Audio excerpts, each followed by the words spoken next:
Hello, everybody. How are you doing? We're back. A bit late, but we made it. That's okay. How's everyone doing tonight? Welcome, welcome. Vishanti, Siphon, Beppo, Sora, Aquila, Pyro, Arky, Siegfried, Squee. How are you guys doing? You guys do have the JPEG thing back on. Yes, I think it should work now. Is yes, this is Jack Hoffman standing in for the deceased Eduardo. But I'm alive? No. This is Jack Hoffman. I mean, Jack Hoffman, me, is alive. So don't worry. I'll be running the stream. We are turning people into hives today. You just reminded me that I gotta notify our clients today. So if you missed it, last week we started this series of 4 images. That's gonna be part of an album cover. Well, like one of the images is gonna be the album cover. The other 3 are gonna be like in a little booklet. That's gonna go next to the album. And it's all about there we go, the JPEG is working. I think it should be actually the pixels are a bit too small, aren't they? I'll have to mess with the settings, but it is working. But yeah, this is, I'm gonna notify the client here. This is for commission. That if you saw last week's stream about this, you'll be familiar with. I will show you what we've done so far right now.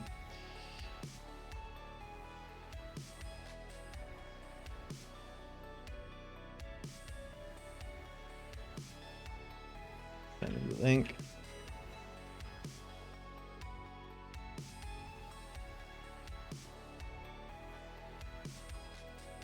There we go.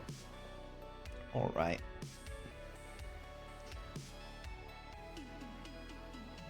You kind of see it. Yeah, it's because this camera is 4K instead of 1080p, which I don't count with. So obviously, like, it's since it's way higher quality to begin with, the JPEG filter is like doing less comparatively. So I'll probably have to like turn it up a little. I'll have to mess with it, but it's working. And I guess I do owe you 2 JPEGs because yesterday you paid for them and you didn't get them. So here's 1, and here's 2. That's level 3 JPEG. See, it's still very crunchy, but the squares, the individual like JPEG squares are smaller in size because we are JPEGing like a 4K image instead of a 1080p one.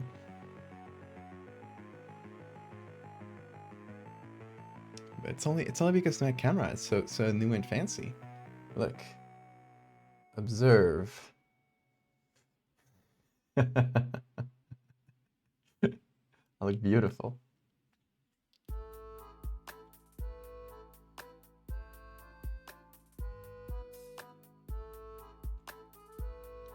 You got a job? Congrats. Can I get a wahoo? Wahoo. Congratulations, that's great. Jack Hoffman 1080p, Valdevia 240p, exactly.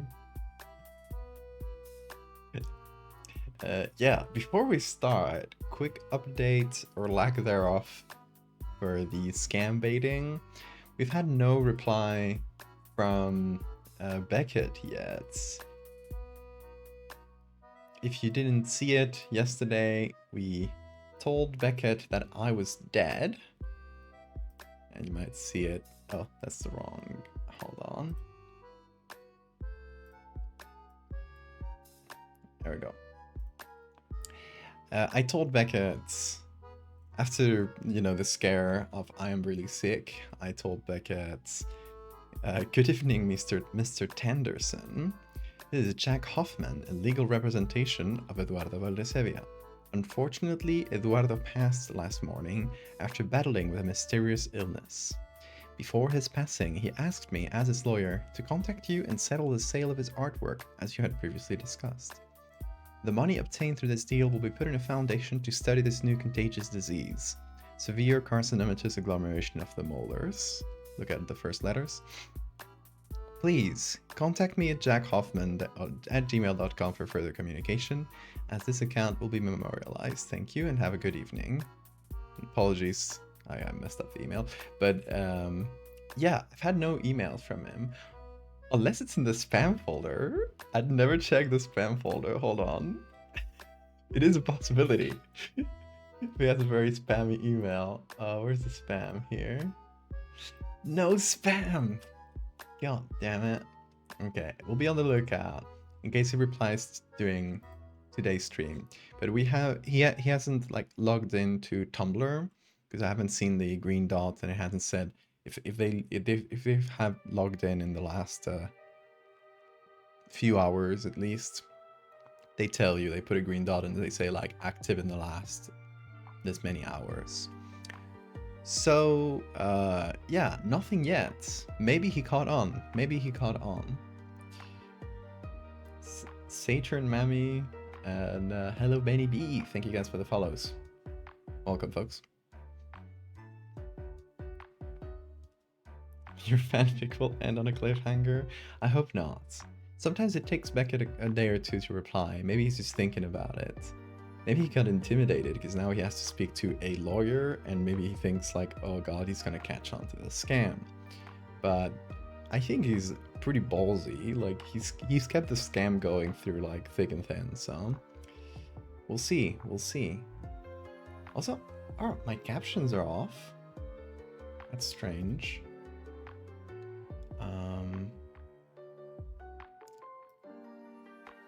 Yeah. Captioning is enabled. Oh, it's missed a caption source. Hold on. Let's see. I think captions are on now. Yes. Good.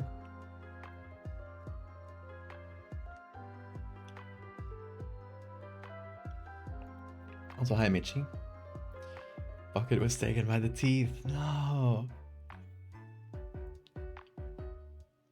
Yeah, I hope we get a reply from Beckett, honestly. We can't be left on a cliffhanger. But we also have a second scammer has joined the arena. Do you guys remember when we were trying to reply to Beckett yesterday? We first sent the message and it didn't send because Tumblr was being weird, I guess. We ended up sending it in two, but for a time I was worried like I was considering either Tumblr was broken or Beckett had blocked me, and I wasn't sure. So I sent a message to another DM that I thought might also be a scam, and it turns out it is. So, I mean, Purple Philosopher Love says, hello beautiful artworks.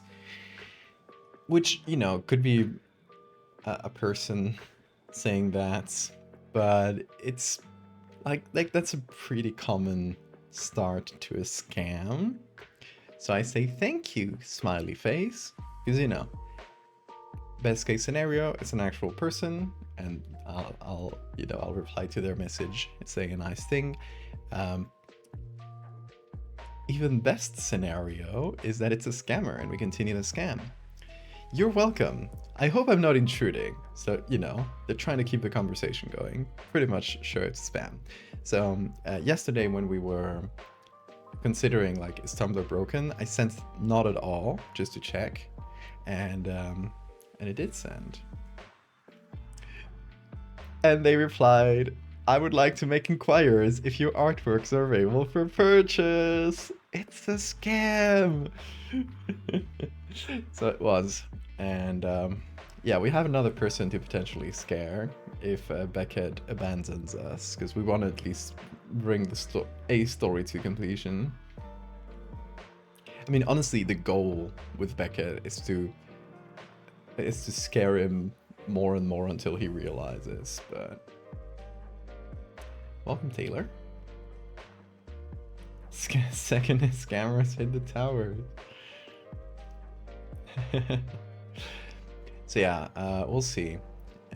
But for now, we have the email address jackhoffmanlaw which I made a really, really cool and normal photo for. and um, and yeah, if Beckett replies to us, we might know during the stream. We'll see, we'll see. In any case, today's stream is not about that. We are gonna keep working on this little series, and this is, as I said before, it's for an album cover. The album is named Colonized, and it is, oh, there we go, oh, there. It is by the Puerto Rican musician Mitchell Sabandija, and the concept of this little booklet and the album cover is going to be about a parasitic species that essentially creates hives inside their hosts. It's a real thing in the natural world. It's a thing in parasitoid wasps. There are a couple of specific parasitoid wasps that lay a bunch of eggs in their hosts, and the eggs will form a little like hive, a little society inside the the host. Ah, there goes the JPEG. So yeah, the wasps will. It didn't last long for us to get back on JPEG. Yeah, this JPEG level 1 is way too small. I'll fix that. I'll make the JPEG stronger for next time. We're too crispy. We're too 4K. And a word in Spanish. Did we do wasp? Let's do wasp. Wasp in Spanish is avispa. So, probably familiar with like the Italian Vespa. Kind of the same, but with an A and an I. Avispa. And yeah, so Bean, I startled you. In the natural world, what'll happen is one of these parasitoid wasps will lay a bunch of eggs, and then the eggs will specialize in workers and soldiers and stuff, like, you know, like many other bees or wasps or ants will do. And there's only a very like small amount of cases. Bean is twitching right now. What's up, Bean? Are you twitching? Oh, he's moving his tail now.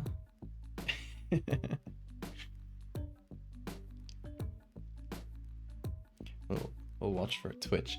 But yeah, we're taking that as inspiration. And for our hive person, there is a queen that first lays the eggs, and then I think the queen just vacates. Like, she's an absent mother. She leaves the eggs and then goes away, and the eggs will hatch inside the person's skin, and they will start building as larvae still, because, you know, larvae, like in real wasp nests, it's the adults that are building, and the larvae kind of just like stay put in the little cells, and then the you know, they just stay there and are fed by the adults. But in this case, obviously there are no adults to take care of this. Kind of like you're just starting a colony essentially. So the first larvae to hatch are the ones that gotta start building as larvae. So that's what we're doing in this second stage. And today we're gonna be working on at least a third stage. So it's gonna be the continuation of this. They're taking over like a good chunk of the body, and there's already adults kind of crawling around, and it's not like quite terminal yet, but it's already like really dire. And then finally we'll have a fourth stage, which will be like, you know, the complete like hive person, which will be basically like kind of unrecognizable. It'll be like mostly a hive with some like arms and legs. I think that's what it's gonna look like.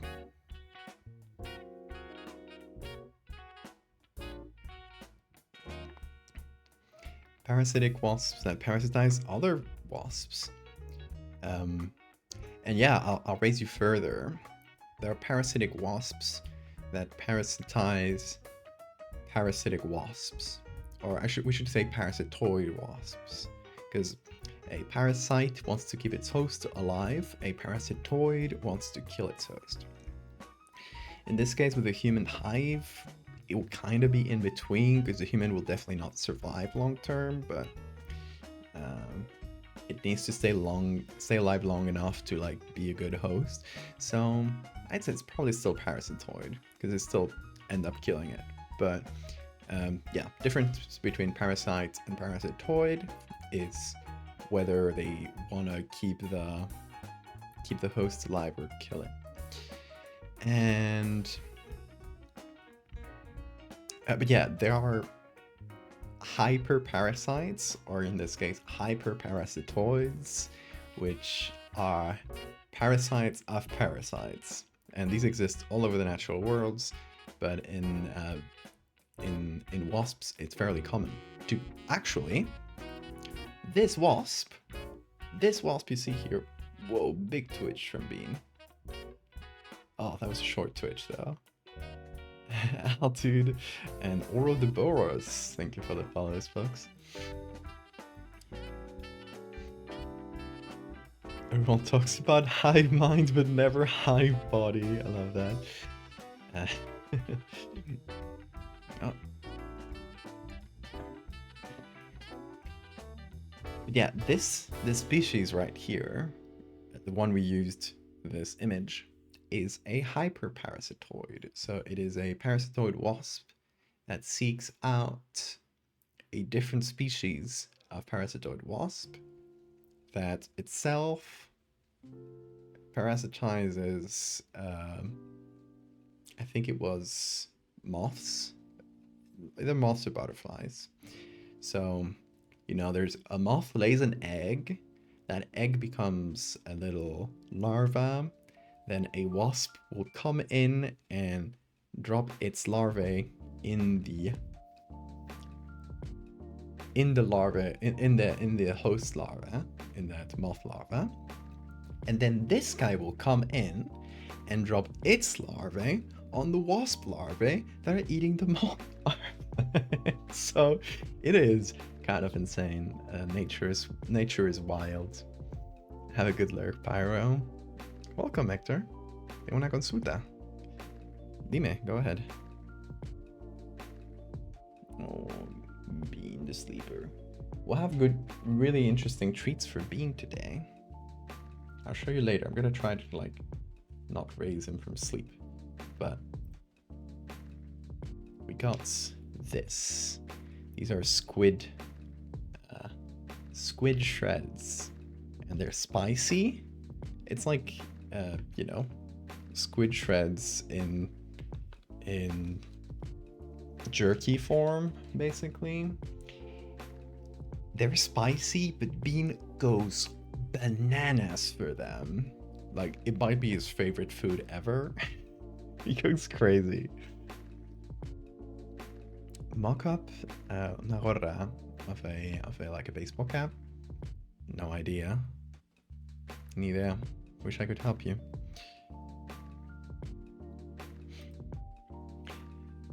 Okay, so we're here. We got image 1 and 2, and we're going to start on image 3. We're keeping this square. These images are going to be all square because one of them is going to be the album cover. We still don't know which one, but we might as well just keep them all in the same like format.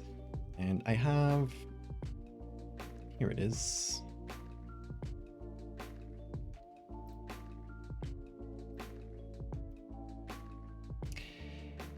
I have this image here, which is from a dermatology textbook. All these images we've been using, like the arm here and stuff, they're from from I think like late 19th century dermatology textbook that's full of images. And they all have this like really cool sepia tone. Disculpa, no te puedo escuchar bien. Qué ni idea, no lo sé. Ojalá pudiera ayudarte, pero buscando en internet, en Google, supongo, pero nunca he hecho eso, así que... I was just telling Hector that. No idea how to help them. Okay, so this is going to be our third image, so we're just going to do a save. 3. And...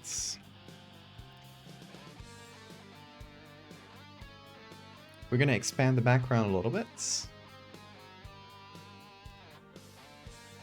Brain wasps? No, this is going to be body wasps. If you saw the announcement post, I just used an earlier image I got, but it's going to be a wasp that turns your entire body into a hive. So right now, what I'm going to do with this image is torso wasps, exactly. We're going to take like a good chunk like this whole area, and that's going to be our hive so far, right? So we've gone from just a sting to taking over the arm, and now it's like expanded into the torso. So that's why I'm kind of making some space, because I want to expand the torso. I want the hive to like take up space, right? So it's like bulging out. Yeah, shepherd's pie? Enjoy. Sounds delicious.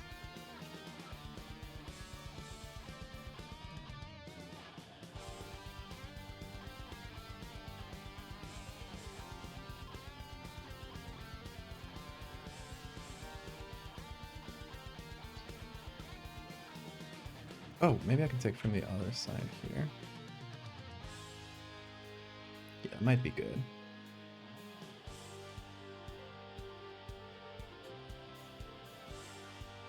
Okay, let's try this.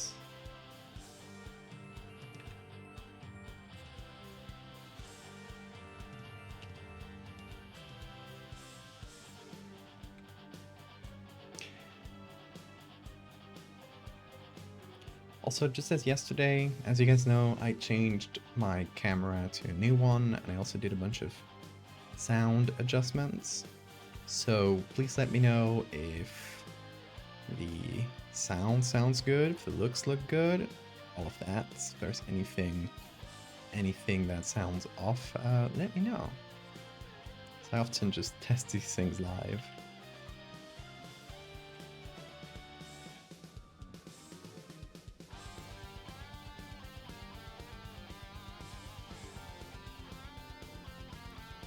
No need to do this edge perfectly, because we're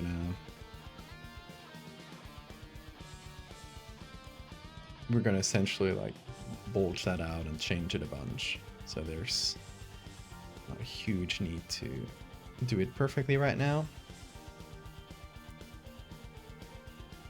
Yeah, it kind of does have Popeye arms.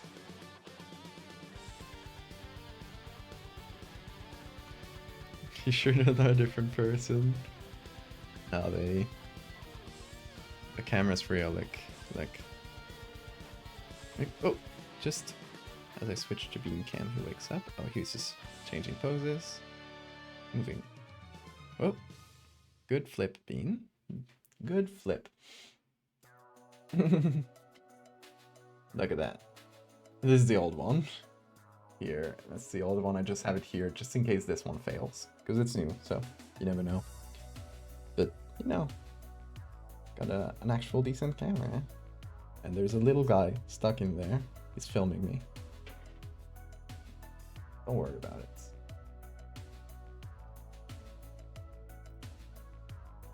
But that's why I'm so crisp. And you can even see my background well. Here. I'll show you what I got in the background. If it focuses, there we go. Look at that. You can see it clearly now. Maybe you'll be able to find all my bugs for once. Got my books, got Slenderman, Mock, book covers I did, this little Godzilla, there's a cool mask that my partner brought me. There are a bunch of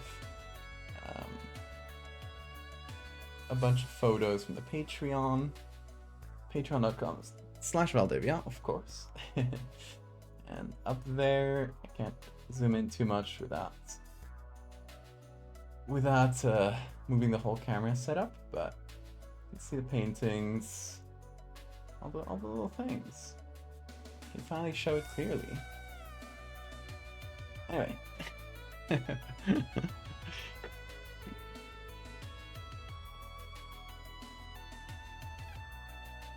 Also, Zarius, I think I missed it. Thank you for the follow. Kamata-kun, yes.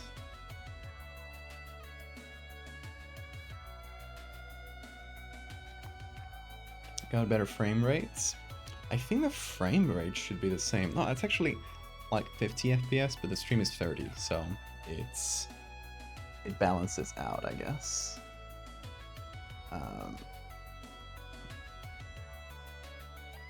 But the definition is like so much higher. I mean, it's from 1080 to 4K.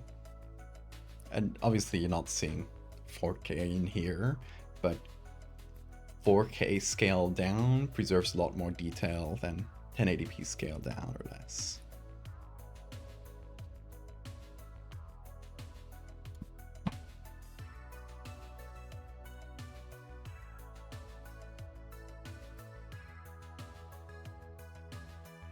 Asks, how could you do to send me a photo?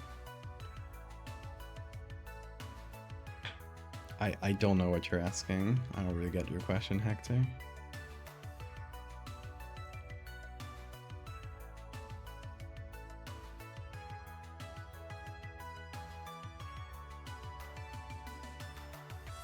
You did get a little guy package.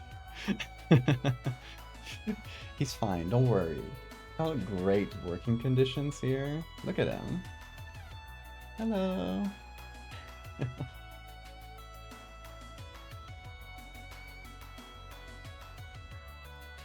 Anyway.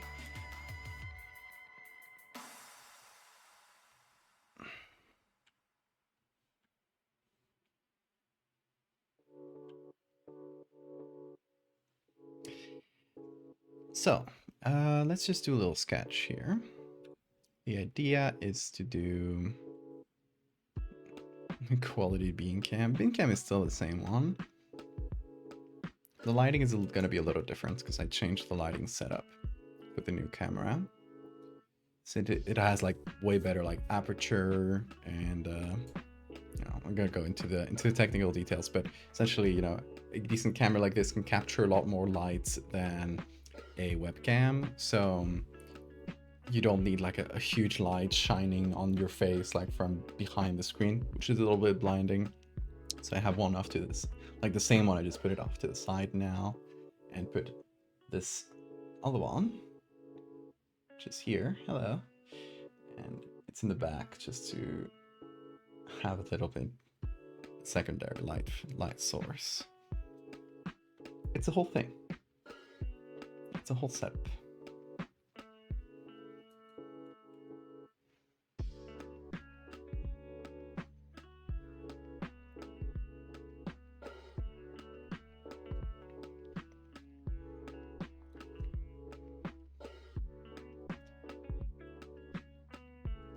Yeah, I'm really happy with this new camera, and you know, the goal is not only to have a good face cam, which helps, and I can do more video stuff, but I can, it's set on a, I think I can show you this with Beam Cam.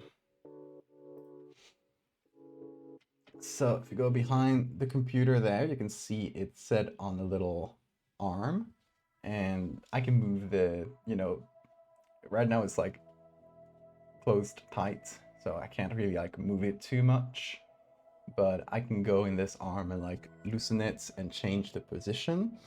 So I could do things like putting this forward on top of my screen and pointing down, and have a stream where you get like this sort of camera angle.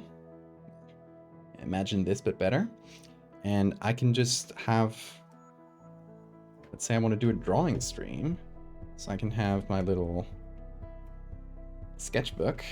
It's kind of hard to do with on one hand.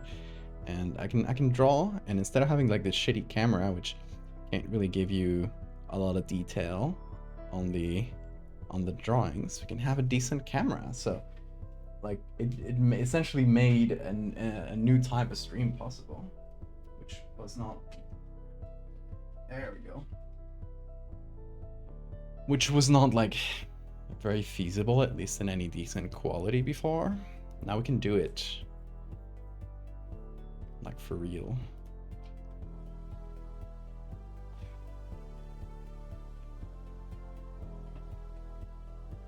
Anyway, where were we? I think I moved the camera a bit too much. It's to be right around the edge of the window. I think that's, yeah, that should do it more or less.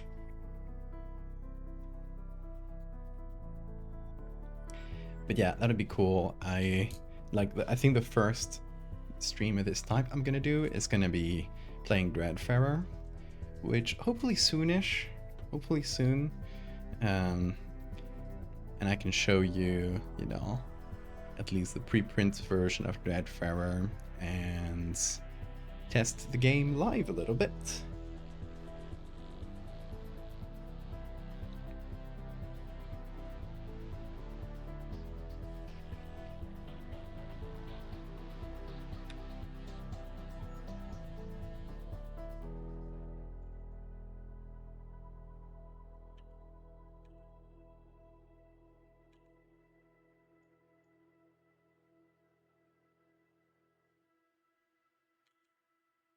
Was there a lawyer in the Discord?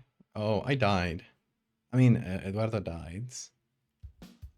This is Jack Hoffman, attorney at law.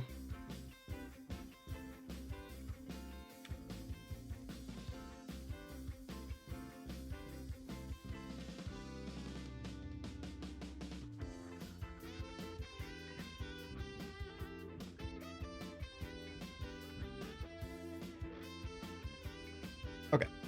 So we got it set up.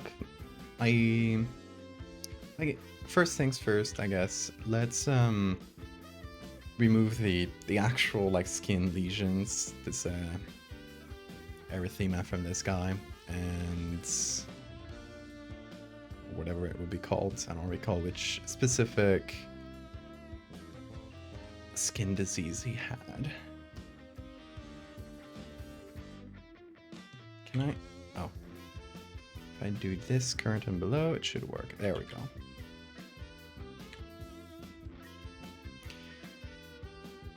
So just by taking like a spot of like, you know, pretty smooth skin that we got here, we can apply that over here and hopefully get a decent texture.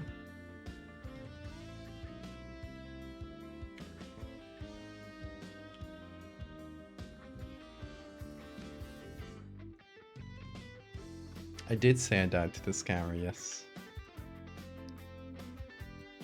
Still have no reply from him, so I don't know if I scared him off by pretending to be a lawyer, or if he finally caught on that I'm messing with him, but no reply since yesterday. Hopefully he's just like taking a bit to write his email. Hey, Soup. Let's do less hardness here. There we go.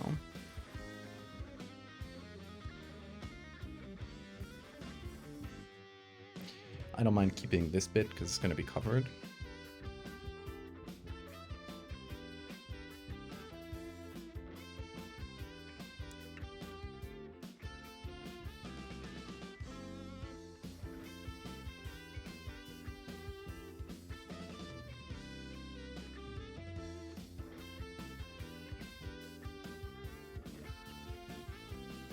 feel like it makes the skin a little bit too smooth in terms of like the grain and stuff. But it shouldn't be a huge problem because we're going to add grain at the end. And you know, it's always reversible if we want to make the skin a little like grittier or something. Have a cat with you? Say hi to the cats. Give them Bean's blessings.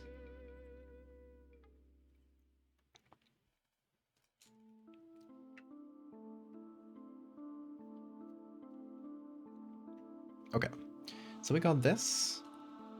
Now is when we search for more wasp nests. So, let me open up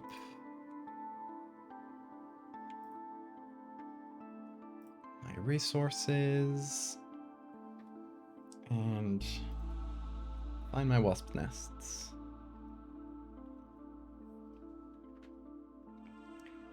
Okay.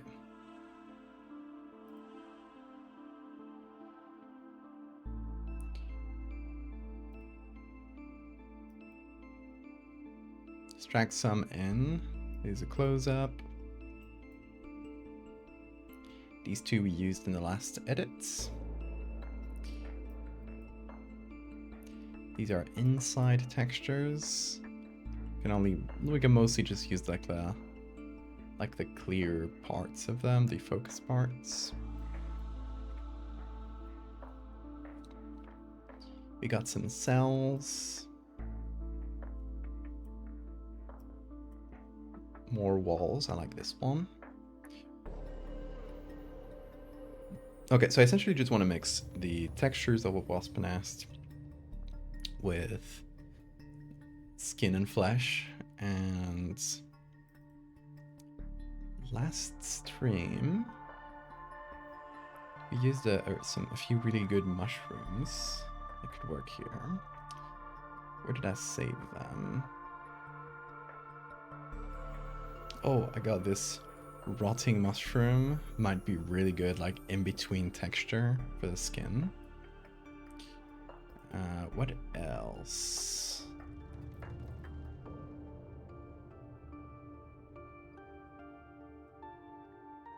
I probably forgot to save these mushroom textures in my resources. That's possible.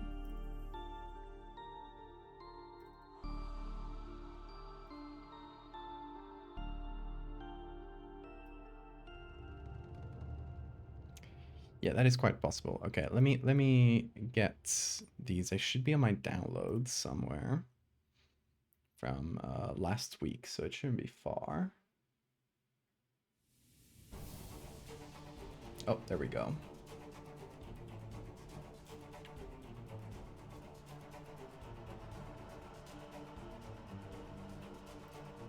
So we got this, which is natural wasp nest.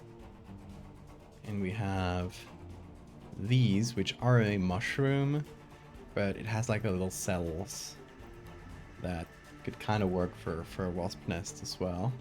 So I'm gonna drop these. Before I forget, I'm gonna drop them into my resources folder, into the mushroom folder. Very important. And that one goes outside in the wasp nest.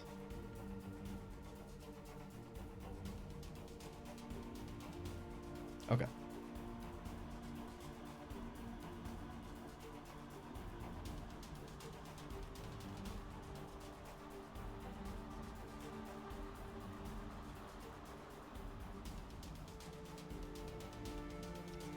Perfect. We got them all classified so we don't forget.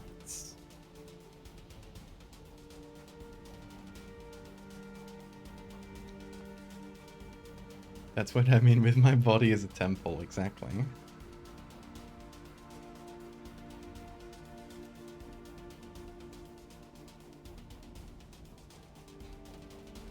Your hair is all weird.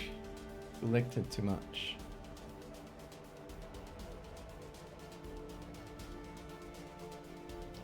We're messing with giant ants and cubes. Have fun.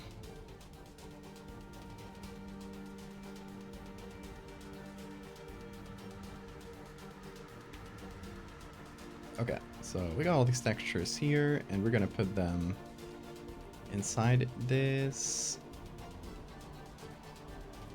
gradient map.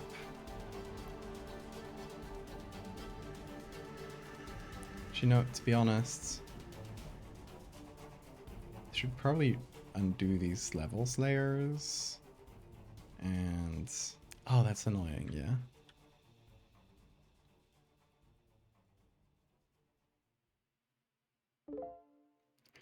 Work on the image without modifications, which will make combining things much easier.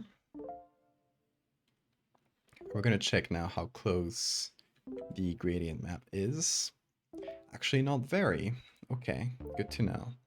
We're gonna check this gradient map then. What we're gonna do is take this, cut it in half.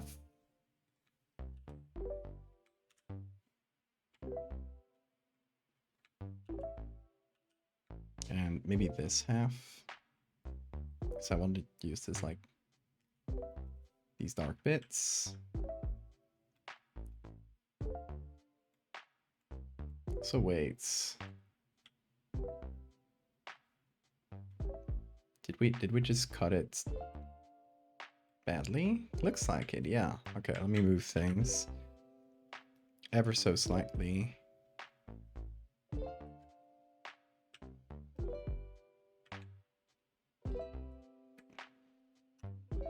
So we don't get weird edges there. Perfect.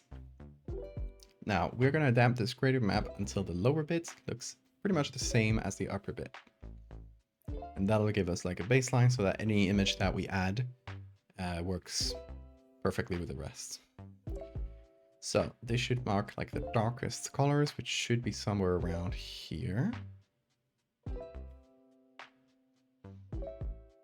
And they should mark the lightest colors, which should be somewhere around here. And then we push that until it looks decent. That's getting close. Cat is laying on you painfully. Well, you know cat law. You need to let it. Okay, it's actually 90%, so we're pretty close. This is 37%, so it's even further. No, okay, it shouldn't. Yeah, okay. Let's take a new sample and let's use this. And that's at 64 here. So we put it at 64. We get a little closer.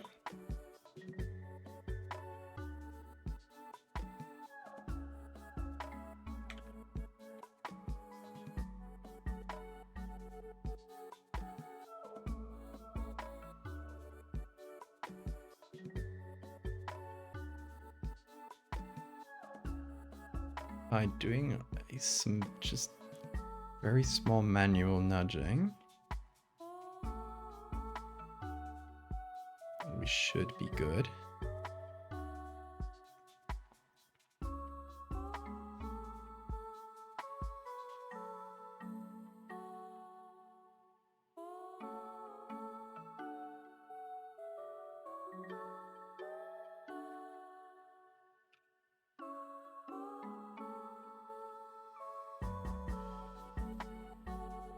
We're not trying to be perfect, but we're trying to approximate.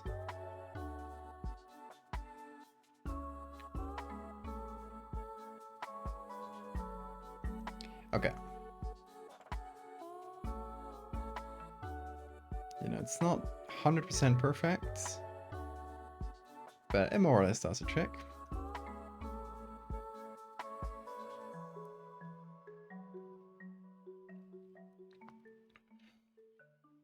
So we put this onto the group, meaning that any picture we add will more or less match what we need. Obviously the contrast is too high because we need to match it to the low contrast that's below. So we're gonna do a really quick, simple change where we take all of this and squish it down. And that makes it so the images we add will not need a whole heap of editing like individually to match them to the background.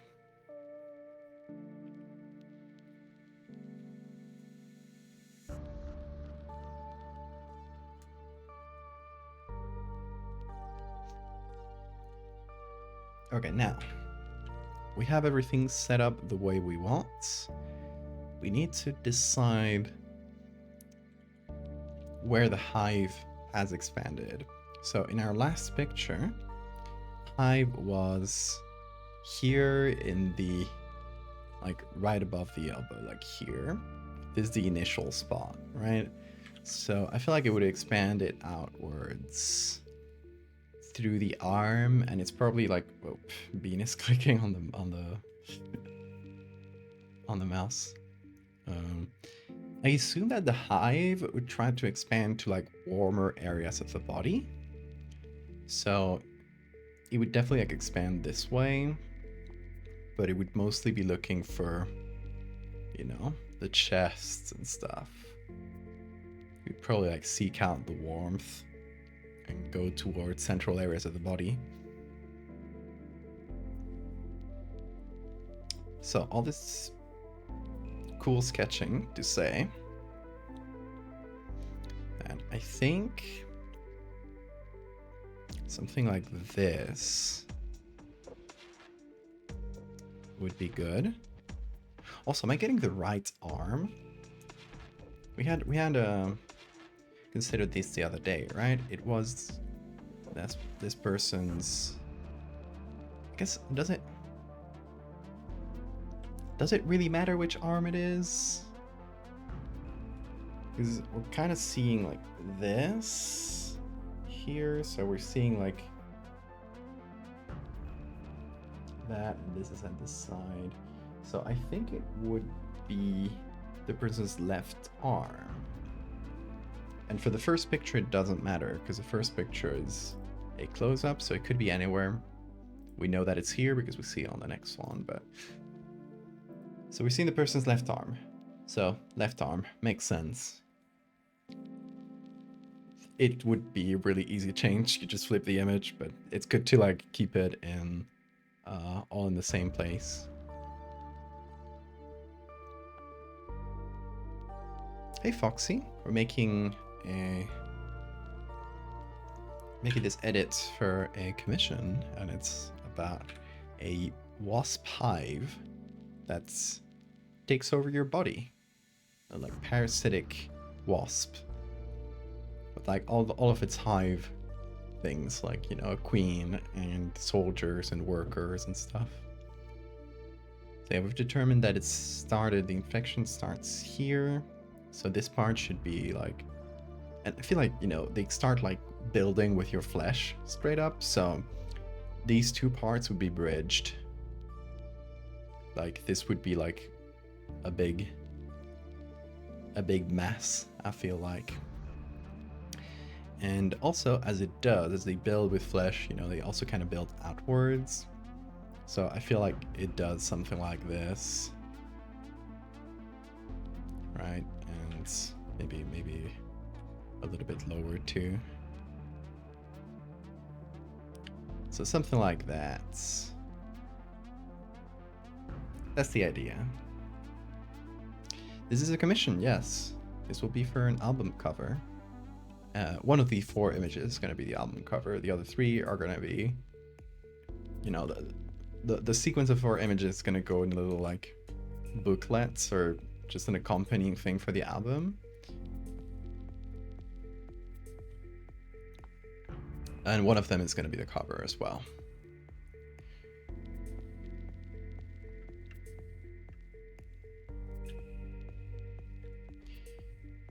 Okay, so that's the gist of, you know, the general shape that we'll be going for without much detail, because the detail is going to come from textures. So my thinking is using something like this as a base, giving it a little bit more contrast, I hope. like so. Gonna select it.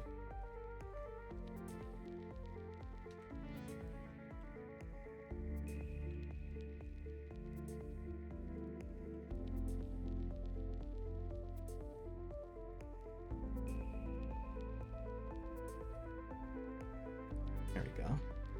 What artist? I'll show you. Hold on. I'll send their SoundCloud. This is an indie project.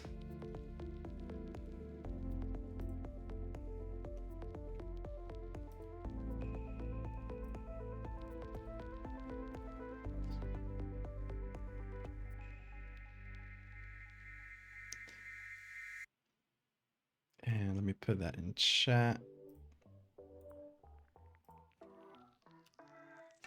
There you go. For a second, I thought the whole of the hype would be placed on the nipple.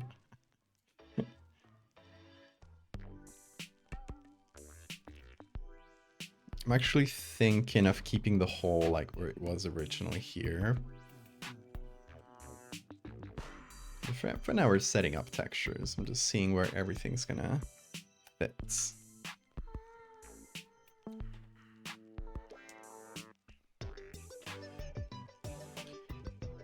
Okay. I think I want to use more papery textures, although this mushroom is really good too. I feel like the mushroom could go in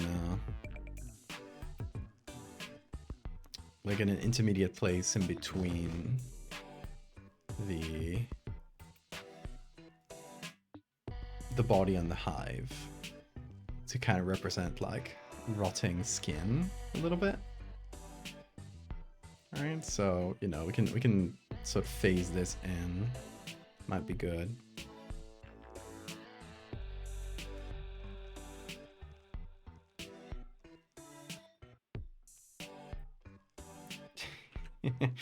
Bean, stop clicking the mouse.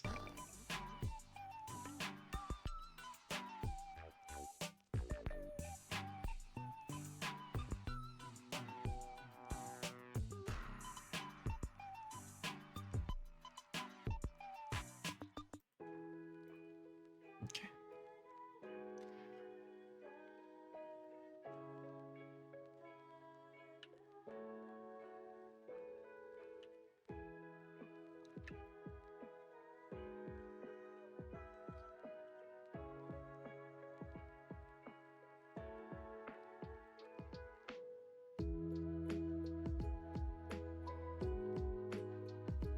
Yeah, it's pretty good for a start.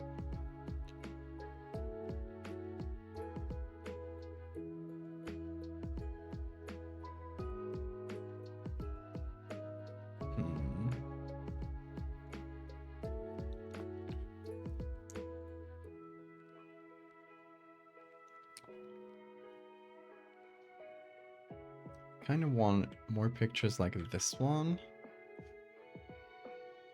Don't quite have a lot of those, unfortunately.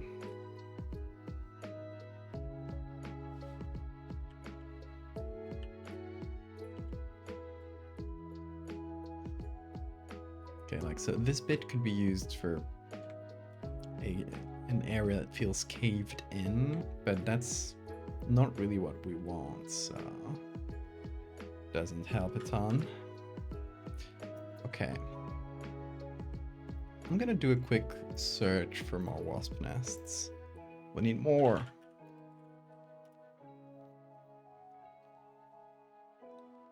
Without the wasps, preferably. Or I mean with, but it's gonna mess up the whole size. Oh, here's a good one. I mean, you could have several holes. Like pointing in different directions, that might be good. Ooh, really good one.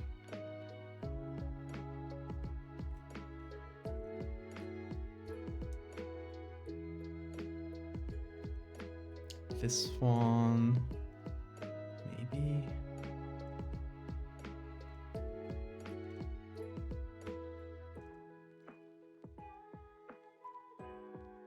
Oh, look at the inside here.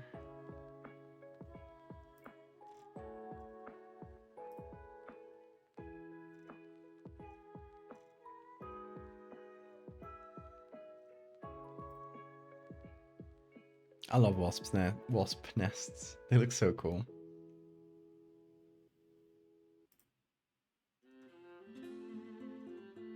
Oh, I saw a video just the other day of a wasp building, and it's really, really interesting. I guess it's topical, so I could show it to you. Just check. I don't think it had music or anything copyrightable in the background, so we should be fine. Yeah, let me show you.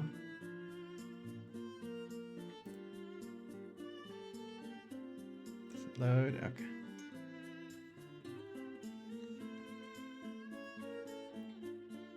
Okay, hold on, let me mute the music and show you this from the beginning because the sound is great.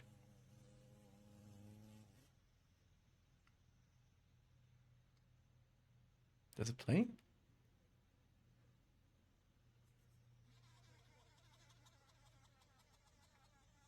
Oh, the sound is like really low.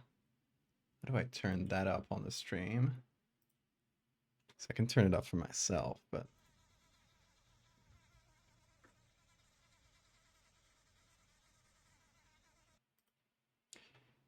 I can turn it up here. Hold on. Let's see if you can hear it a little better. Look at it buzzing.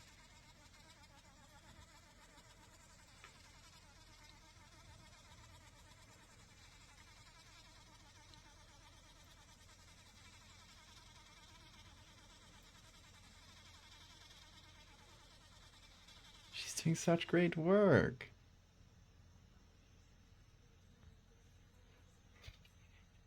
I like how she's building like it's just doing her little sound. It's so cute.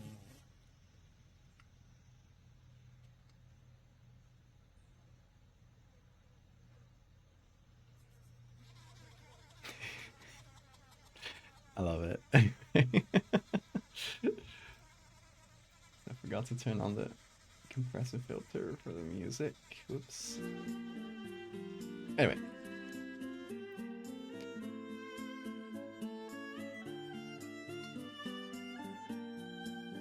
That was bean. Oops. Bean cam was cut off.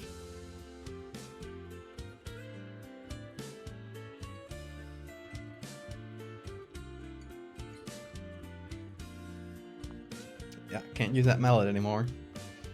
Or it's now a mallet with some extra poison damage. It's upgraded.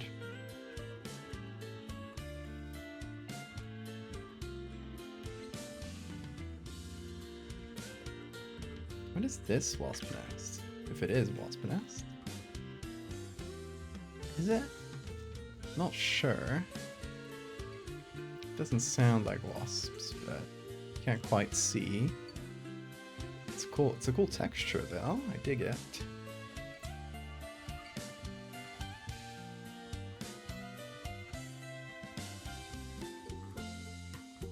Okay, my favorite is this one. Really clean.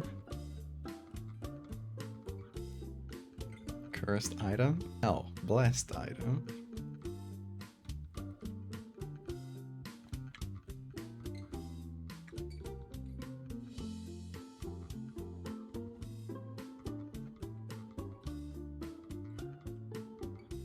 Oh yeah, that'll make for a really good, like, main mass, essentially. Lighting's pretty much correct. Yeah. Dig it.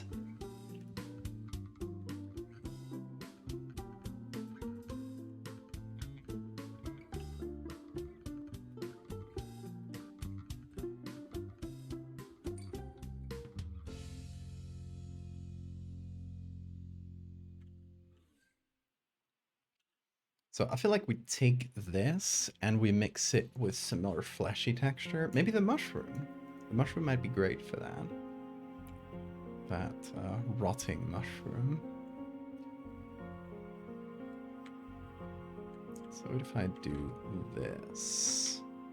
Just take a slightly different chunk so it's not like repeated the same holes.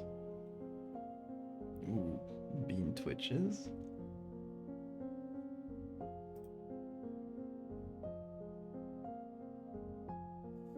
Every time I switch to bean cam because he's twitching, he instantly stops. Yeah, a little bit. Just want to catch a good twitch.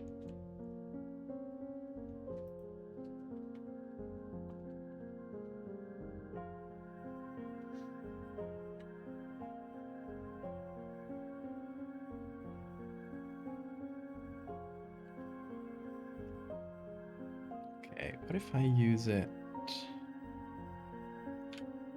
as a texture? Does that...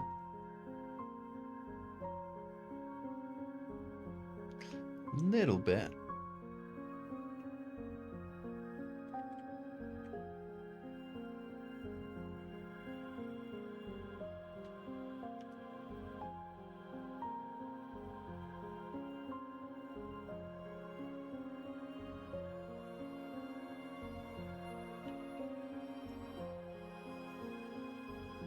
Stupid smile. What is he dreaming about? What is bro dreaming about?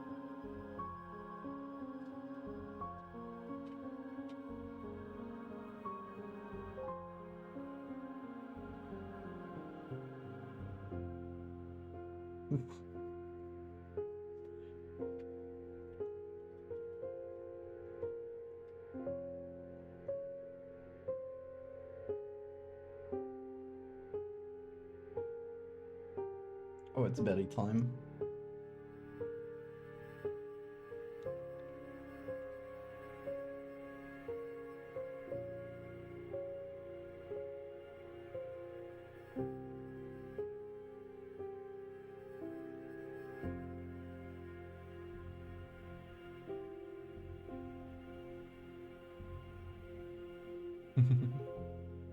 Oh, the music, I forgot to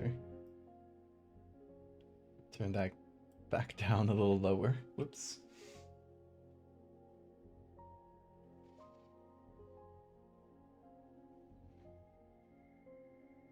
He is very soft, yes.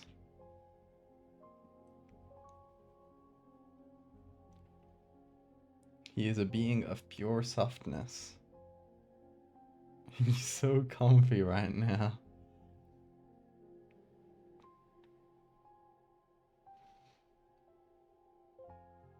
Oh, shower time. Ooh. Ooh, good stretch.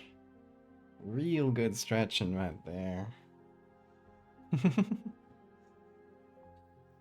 You're so long. Look at his longitude. It's not possible. Straight up illegal.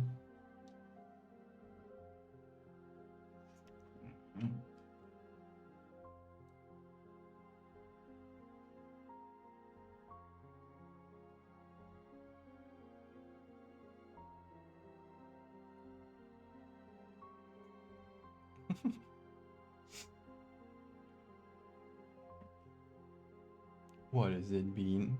Are you enjoying that? You don't look like you're enjoying it. You look like you hate it and want to escape right now. Right? Yeah. You hate it so bad.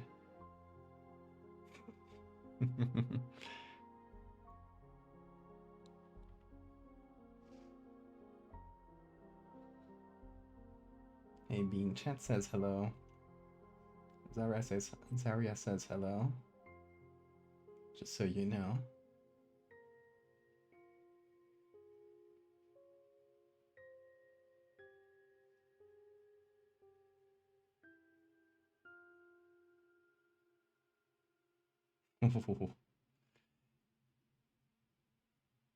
Kiss? A kiss? No? You're too sleepy, even for that. Okay, that's fair. You clean up your face. There you go.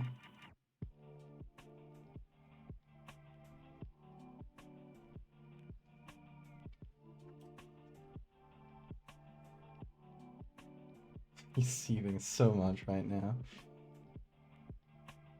Why is his tail doing that? Is that comfortable for you? Your tail looks really bent right now. There you go. Get comfortable. You're a weirdo. You're a weirdo, Bean. Hold on, I want to show you the Bean face.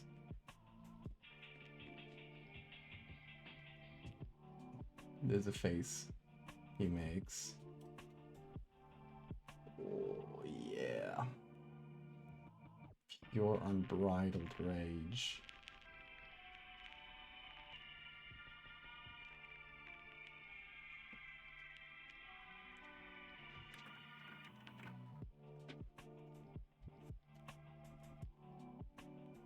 What? Are you good?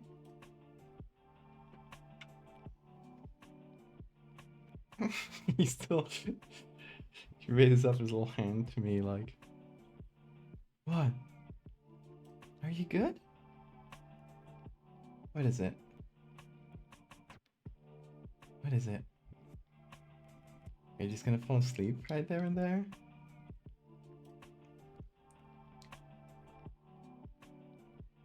I don't know.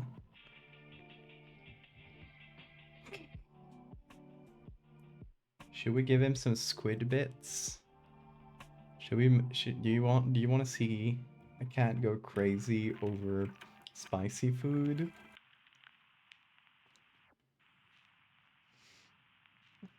Okay. The squid bits. For context, this is a snack. He already smells them. This is a snack we got at a local supermarket, and it's like squid jerky, and it's spicy. It has a really cute logo. It's a little squid with a bow tie. So it's like these little squid strips that are ooh. They're tasty. I like them. Are a little bit hard like jerky. He goes bananas for them, as you can already see. Okay. You can have one, but hold on, I'm not gonna give you a full one, dude. So I use them as treats. I'll just like break off a little bit like this, and oh.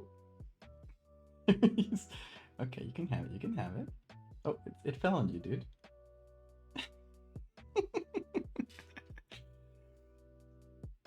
He loves it. It is like decently spicy too. But he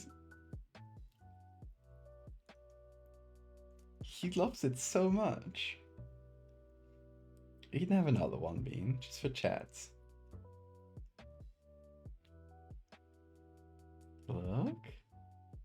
Look over here. Get it?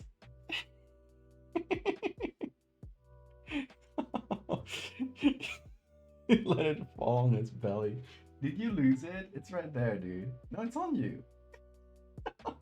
He lost it in his hair. No, Bean. It's right here. I'm losing it. Oh my god. He's so enamored by the squid bits. Look at his pose right now.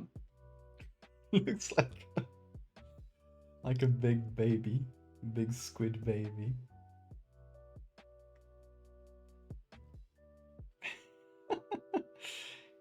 Go for it. Oh yeah. Oh, that's good stuff. Good jerky. Are you feeling the spicy yet, Bean? No, I think he loves the spicy.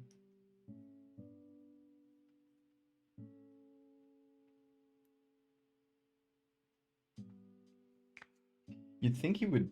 Oh, he's still chewing through one. You'd think that cats wouldn't understand like the concept of spicy, and they would find it really icky, right? Like, oh, it's hot.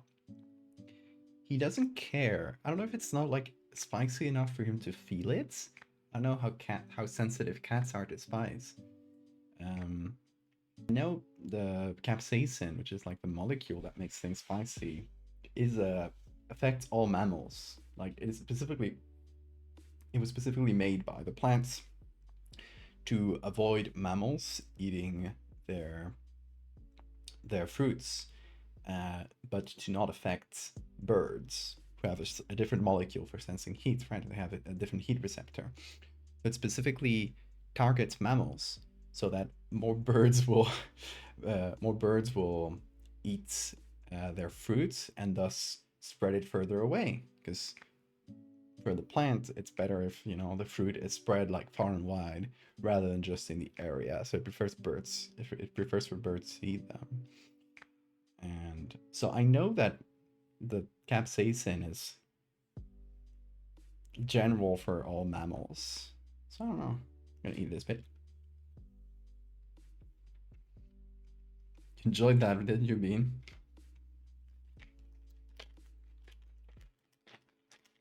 It is quite decently spicy.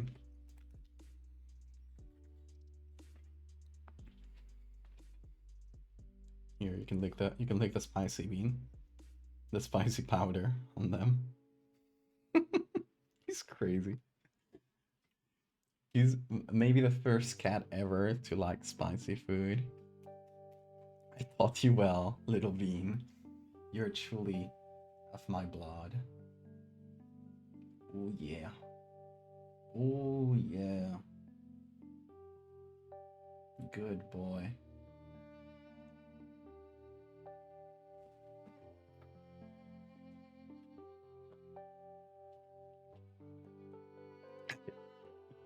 Where were we?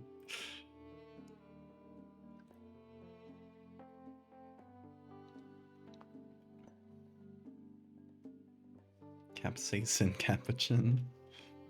You like spicy? I love it. I make my own spicy sauce. Well, I say that as it's my I've done it a million times. I have made spicy sauce once a couple weeks ago. I'm still going through it. It came out really good.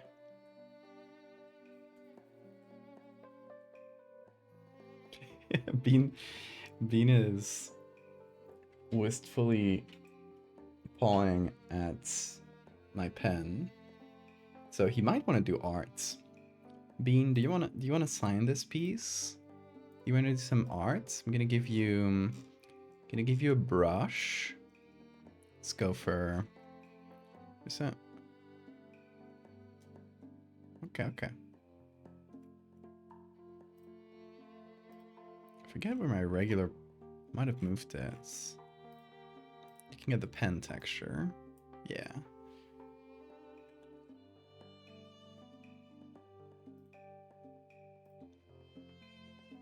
Do you want to sign this piece, Bean? Here.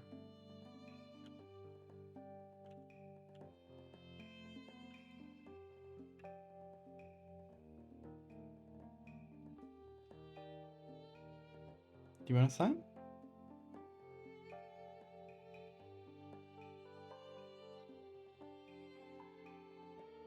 Oh, yeah, he does.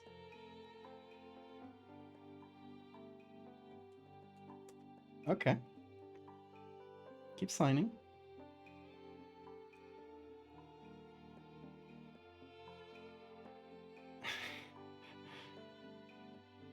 Come on.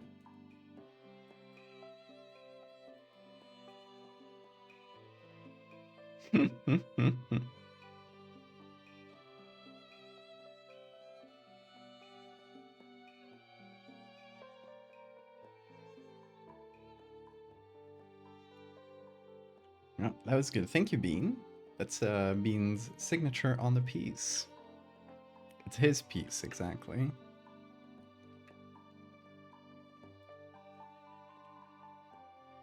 What did I use for the spicy sauce? So I used cayenne peppers and a type of pepper called ñora.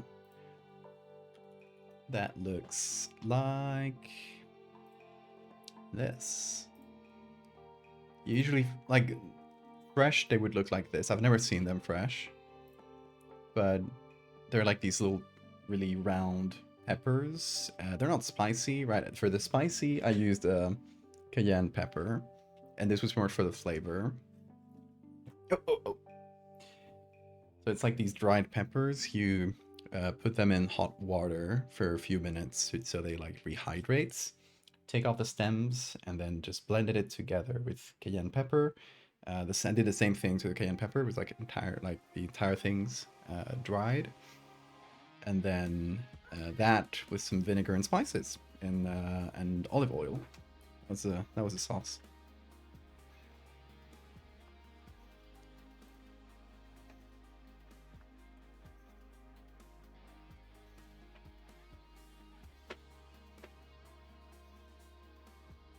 Oh, there we go.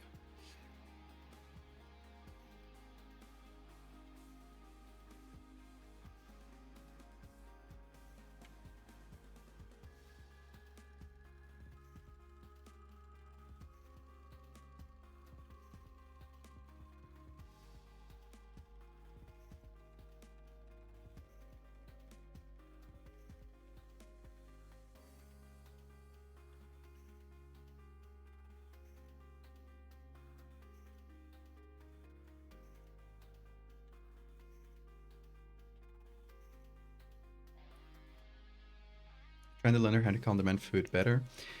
You know what I have? I just have like a spice rack. It's actually one of those turn-in plates. But I just like filled it with a bunch of spice things, and I have it up on a like right above where I cook. So I'll just like while I'm cooking, while I have like something in the stove, I will like give that a whirl and just choose some spices that might go good there, and just do different spice combinations. That's how you learn what you like and how you learn what goes well together, just through experimentation. At least that's how I did it.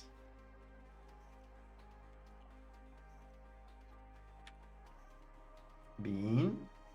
No. I don't know if you can see him. No, probably not. But maybe here. Oh, him.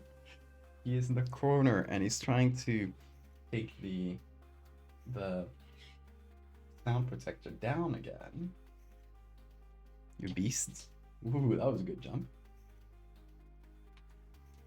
Okay, let's go there, Bean. There we go. I'm gonna have Bean Cam trained on him. Give me a sec.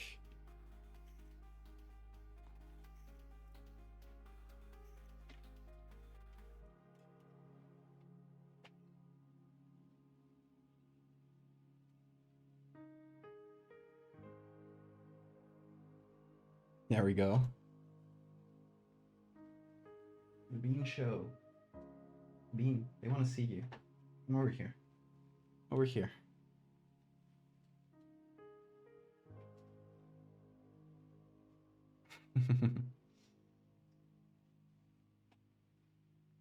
Yeah, I caught him. I caught him.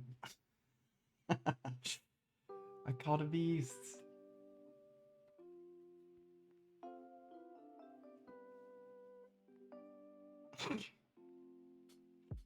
Attack. Attack, Bean. Doing great.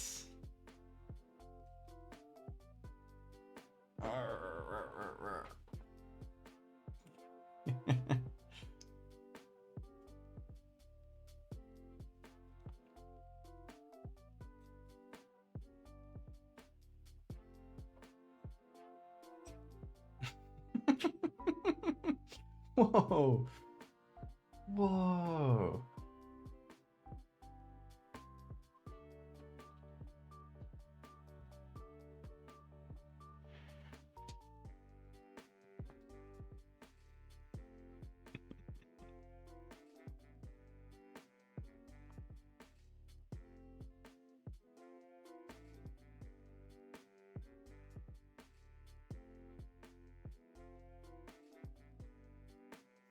Using 4 pictures as a reference to make it blocky giant ants. That sounds interesting. Ooh, whoa!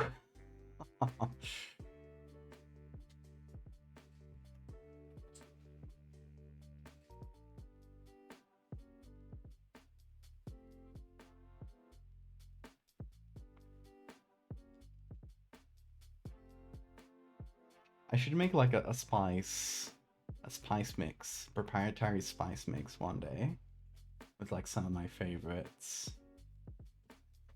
I like the curry spices a lot, like the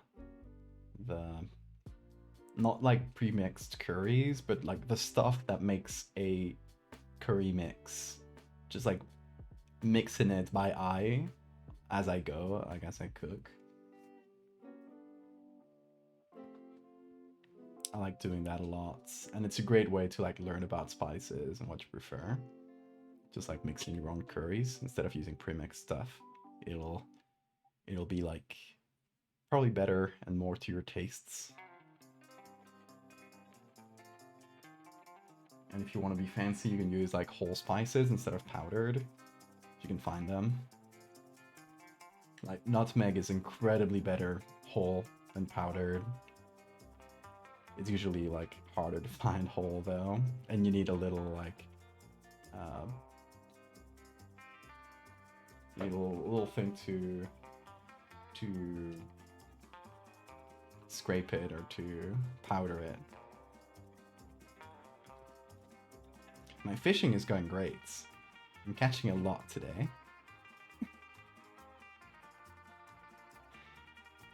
I think the squid bits did this to him. I think the squid just gave him this wild energy.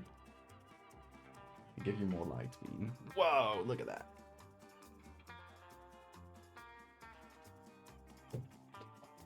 Nutmeg and drinks? Ooh, that's probably good, yeah.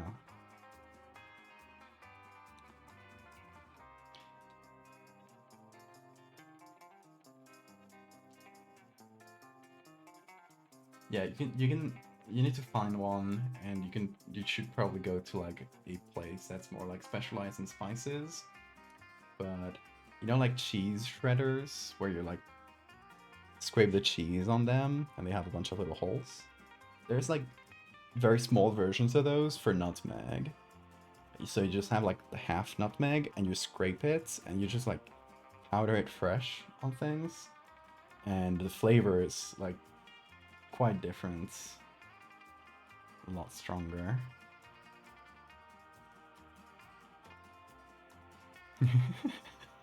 The bunny kicks! Yes! Good kicks!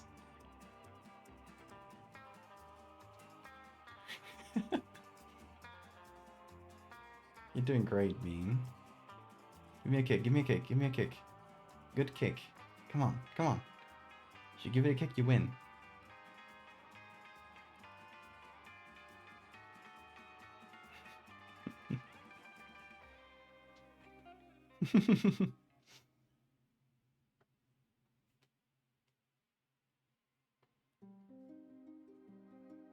Are you out of energy? Graters, that's the name. Thank you.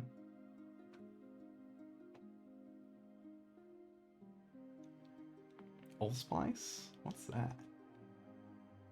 Sounds like the ultimate spice. Let me, because I would tell you guys more about how I use spices. The problem is I don't know spice names in English.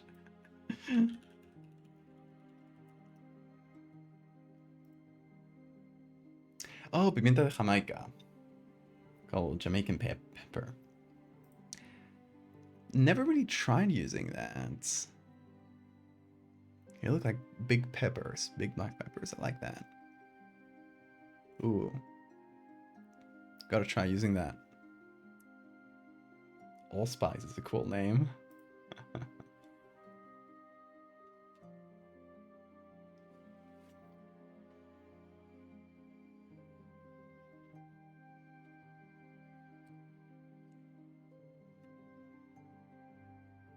Pimentón dulce. Yeah, pimentón is great. Pimentón is, I think it would be called smoked paprika in English. Because there's paprika, but I recently learned that it's not the same as pimentón. And I've been thinking it was the same. But pimentón, at least the one you get in Spain, is a smoked version of paprika. So it has a different like flavor profile. I used pimentón a lot. It's one of my top spices, and whenever I make my proprietary spice mix, I'm gonna put a lot of that in. Good spin, Bean. Oh. Oh, he's gone. With that, he's gone.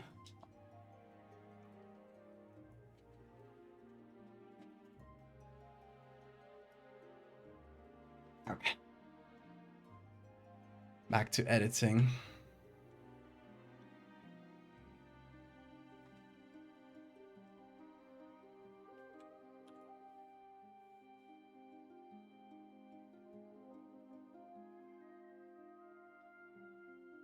Hi, Bean. You wanna go out? He wants to go out. Let me open the door for the Bean. Be right back.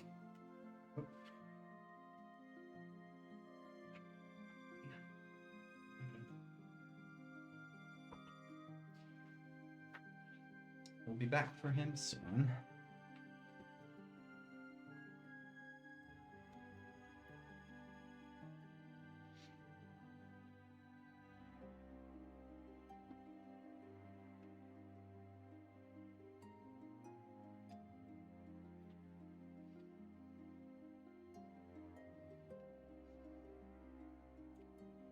Allspice normally used for sweet dishes. Apparently tastes like cinnamon, cloves, and nutmeg combined. Oh, very interesting. I really need to try that now. I'll see if I can find it. Like, I've definitely seen it, but it's not like a supermarket spice.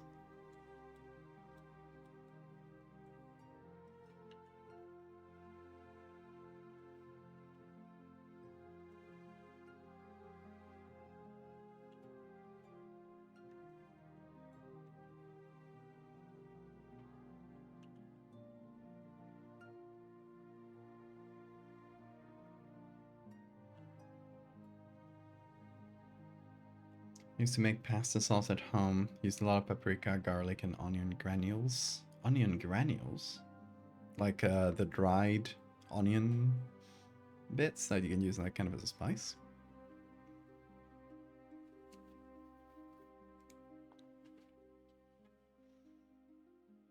Yeah, definitely smoked paprika. Great for pasta sauce.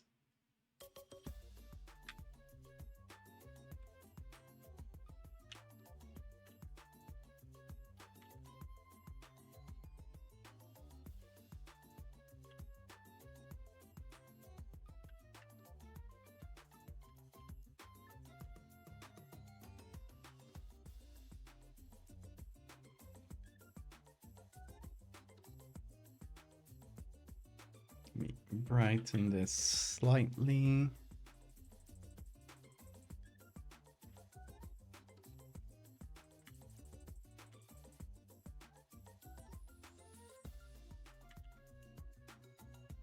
Okay. It's getting mixed with this.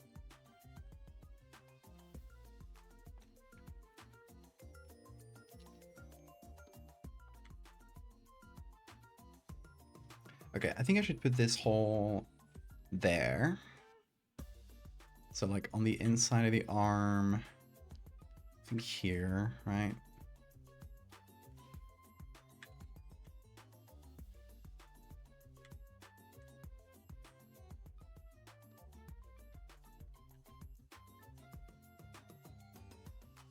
Maybe that's not the perfect texture for the hole, but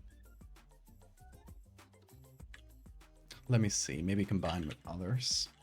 I think I got out of the ones I got, one of them might have been a good one. Got so many images downloaded. This one.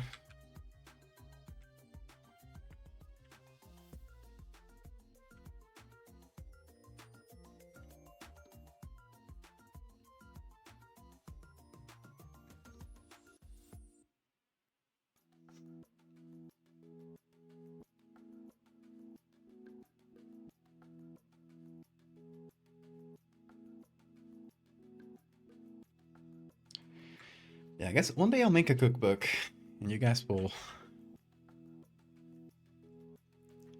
see.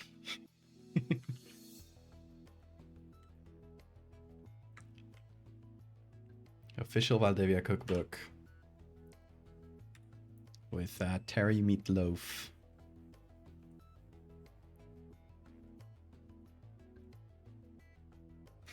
This is a threat, yes. So it gone working out? Hell yeah.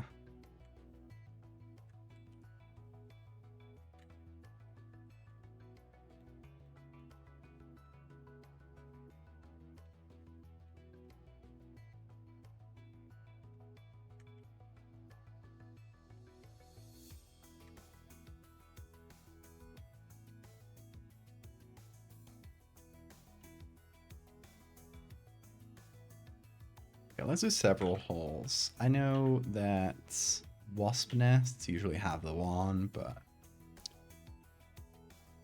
we're doing our own thing. And I was thinking of like putting this one as like the main hole here in the arm, but it doesn't fit the angle, so I'm forgetting about that.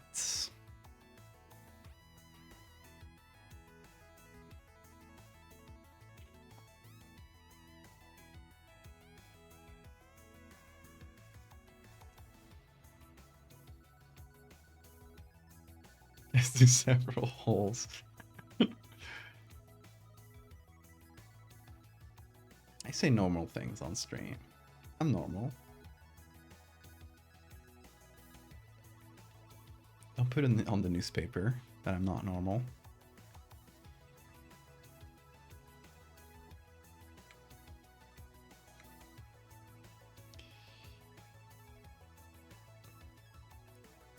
Let's put in more holes, why not?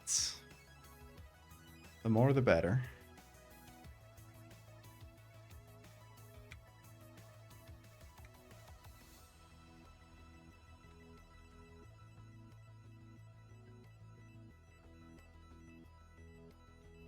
Yeah, that's good.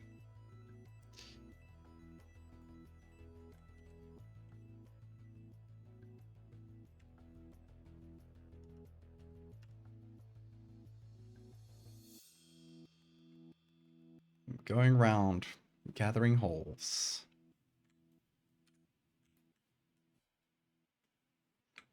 I'm probably giving you guys a lot more stuff to take out of context.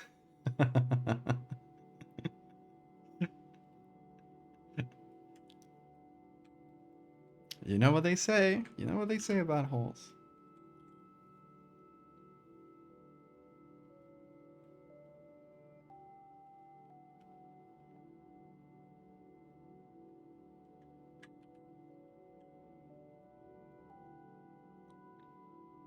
I'm not penetrating these holes. That's full of wasps. Not touching that. Just putting them in place.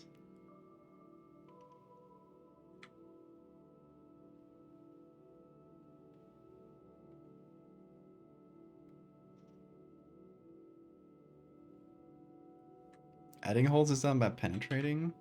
No. No, you punch a hole. Don't penetrate a hole. I mean, you can penetrate a hole, but that's not how you make the hole.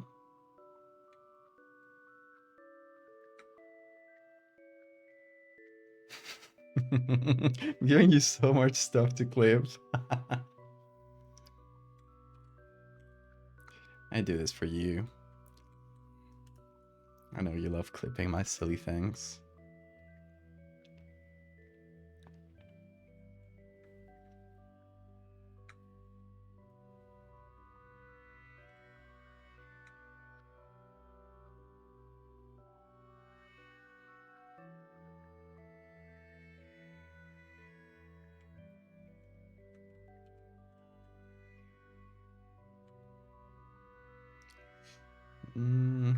This one's a little weirder.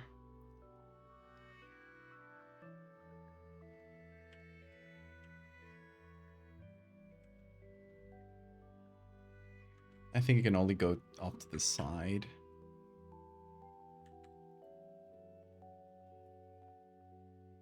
There's already a lot of them there. So, yeah, let's leave this one out.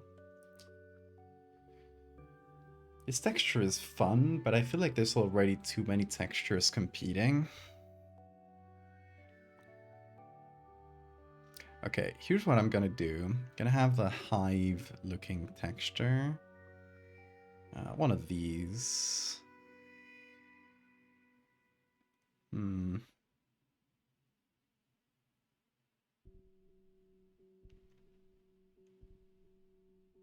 That one's fun too, but I like the chaotic looking hive thing here in this fungus.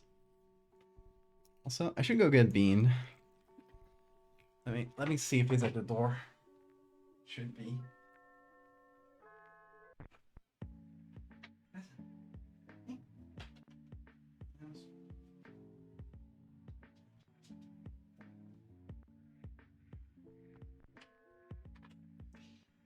And he was. Oh, Bean. Oh, my boy.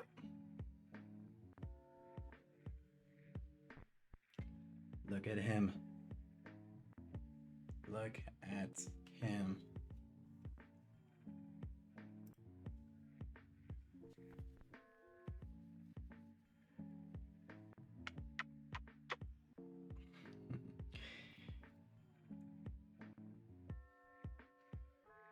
He's the ultimate little man. Ain't he great? Yes.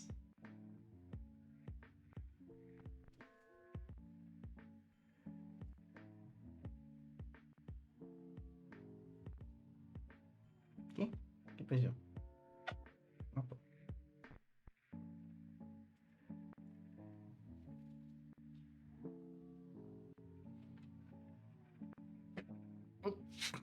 Hey! Don't you put your paw on my nose? You hear me? You hear me, you?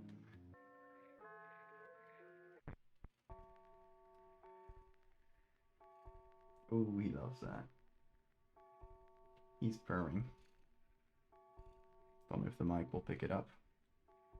Purring to the mic, little guy. Hold on. Purring to the mic for us.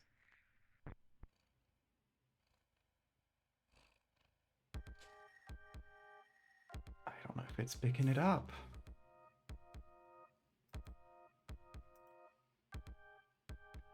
Oh, that didn't work.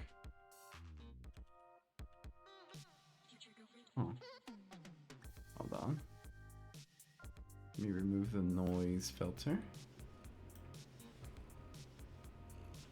Can you purr into the mic for us, Bean?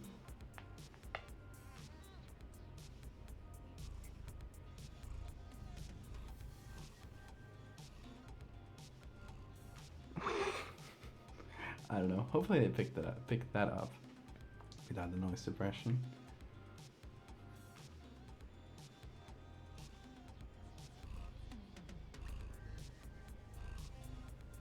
There it is. The good purrs.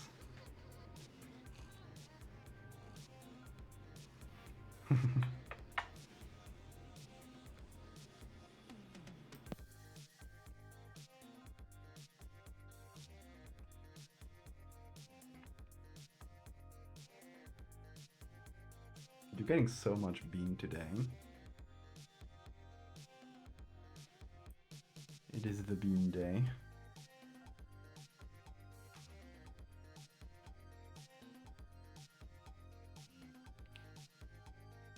You wanna go to your little bed? Okay.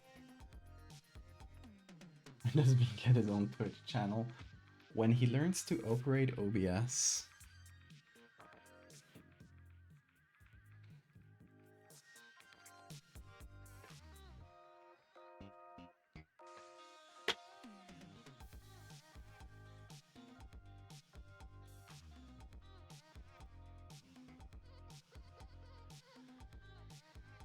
Today is officially International Bean Day.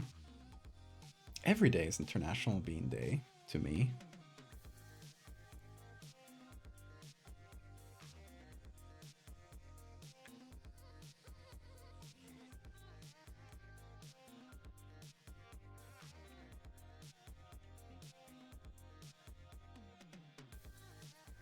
Hi, Bean.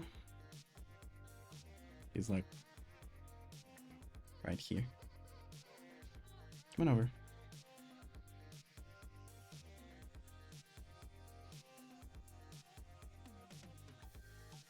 You wanna come over to your bed? He doesn't know. He's thinking about it though. Okay. You do whatever you want, Bean. It's your world.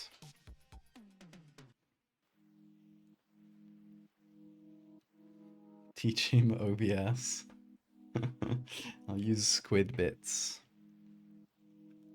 to teach him how to stream. Hey, no, that's not a toy, Bean. That's not a toy. This is.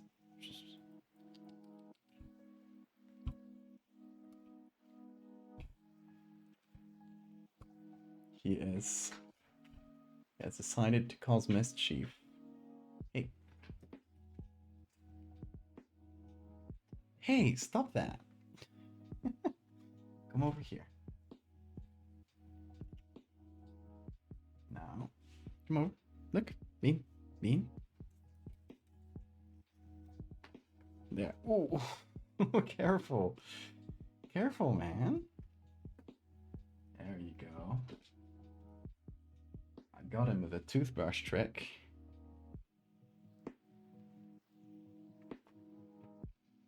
Classic old toothbrush trick. He is now, you can't see it very well, but he's biting the brush. Oh. No. No. Forget about that, dude. You can't just go around biting all of my pens. Because those aren't yours. That's not toys. That's not toys. No, it isn't.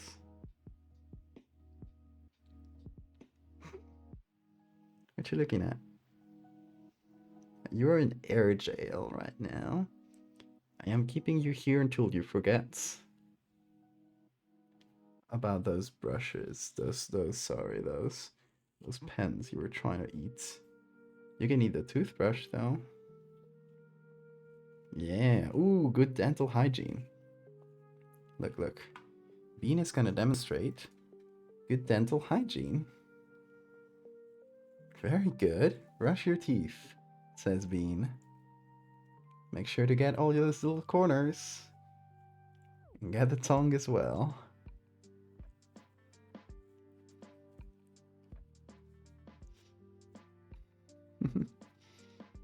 See, he's very serious about dental hygiene.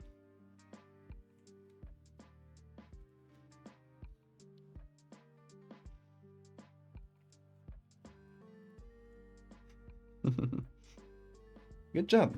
Thank you for the demonstration, Bean. You did great.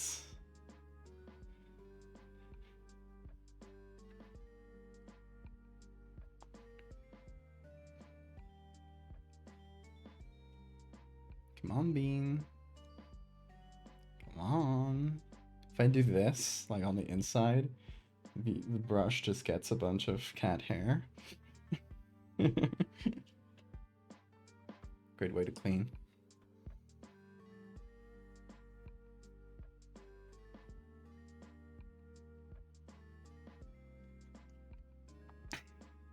Exactly. Don't forget to brush the nose, your lips, the forehead.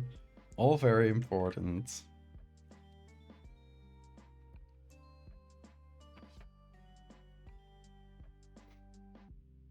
No. No. No. Whoa, whoa, whoa, whoa.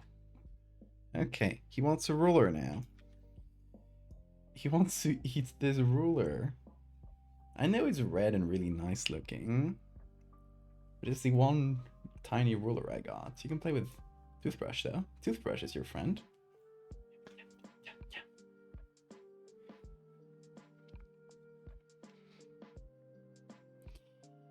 You are a little goblin, Bean. Little goblin. Okay, you can go. He's off. He's finding toys, I think. He's in the mood to play. And to leave hair all over my damn table. God damn, it's just covered in hair right now.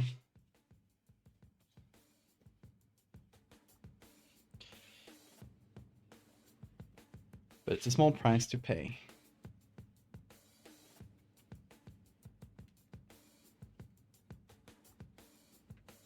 Okay.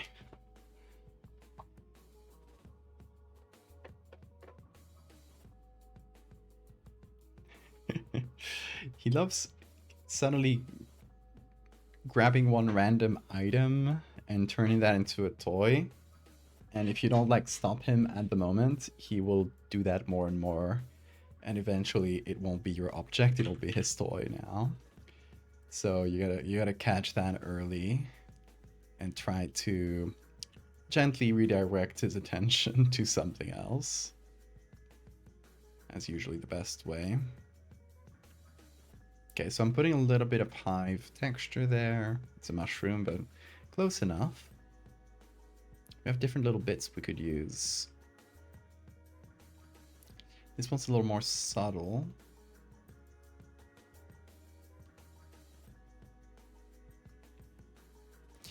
And this one here is a little more clear.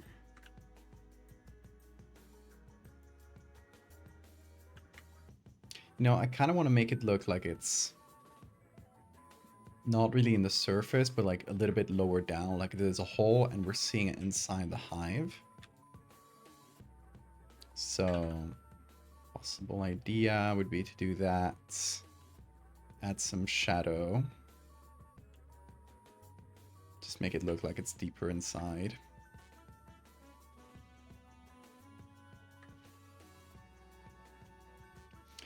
Bean is currently chasing a ball of aluminum foil. One of his favorite toys, by the way.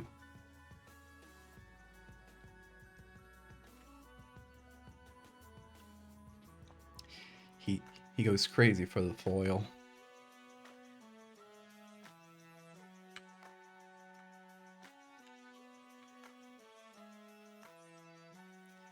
Okay, we're gonna do another one of these in this little hole here. Gonna add more ivy texture. And since it's black at the base, we can just use that to quote unquote make a shadow. And now we choose just any little chunk that we like. Maybe go slightly smaller here. Although, you know, this is like, if you look at the base image, it's very blurry. So this is way too clear. So obviously we need to take all of these additions that we're putting in, and we're gonna have to blur them a bit to match the rest. You think the larvae are cozy in that nest? Of course they are. They got the warmth of the flesh.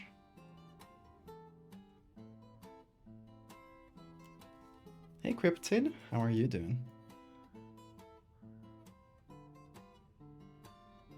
Hi Bean. What is it? Where are you? Oh! I don't know how your sound bounced, dude, but I thought you were in the other corner of the room. There he is. The man. You guys know when he stands there and meows, that means he wants to play. That is his call to please entertain me, he says. So let's see if we can get a big jump. Yep.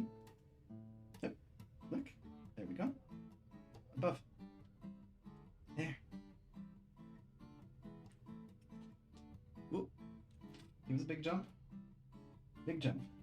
Big jump. Come over. Give us a big jump, Bean. Big jump. Come on. Are you too lazy to jump now? Oh. Does not want to jump first. Okay, be careful. I'm gonna move my chair. So put your tail there. There you go. Okay, let's set bean camp on the floor. This is a very bean-centric stream, but I don't think anybody minds that. I think that actually is better. Who cares about body hover when you got this little guy?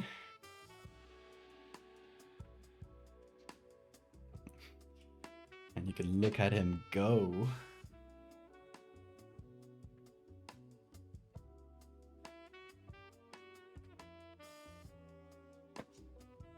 C4, you read my mind. The old blur sharpen is the greatest combination of them all. This one's going to be more blur than sharpen though, because the original picture is quite blurry at a base.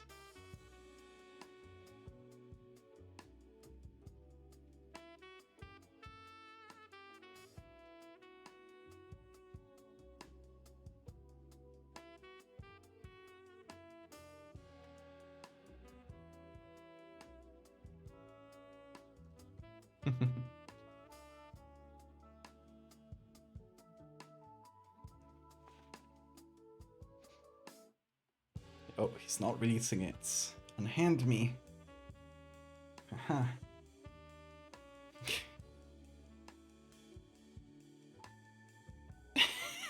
He's grabbing on. Oh my god, he's climbing it.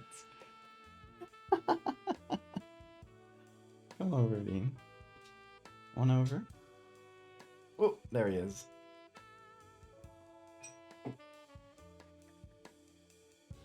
Bunny kicks.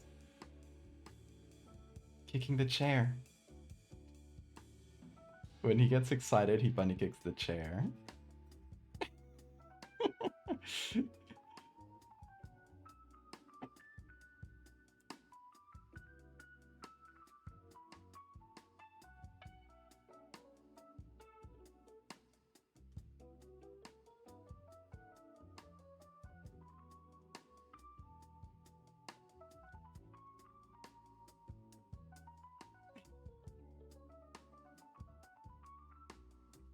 Okay. Seems to be losing energy.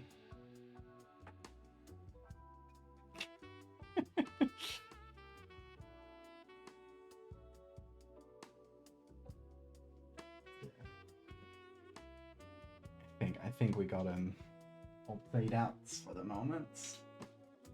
We keep this here for when he comes back and go back to the main screen.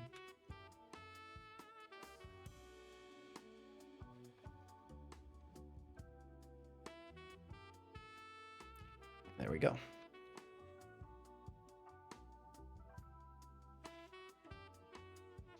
He's evolving thumbs. Sometimes it looks like he has thumbs. He'll grab onto things like really tightly with his hand.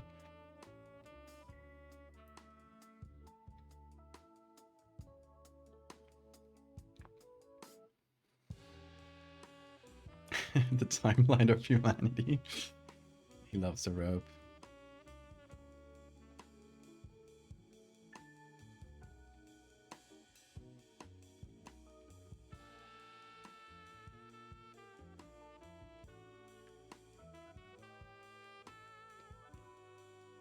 Okay.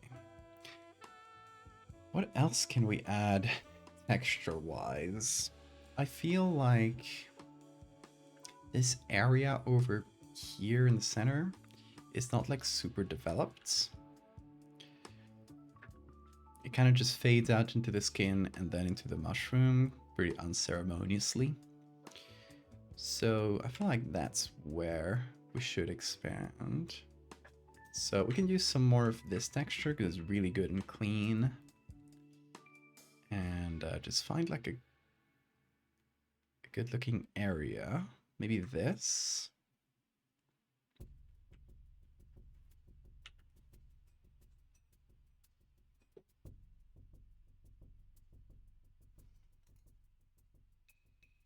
What you up to, me? Are you still going crazy? What are you doing?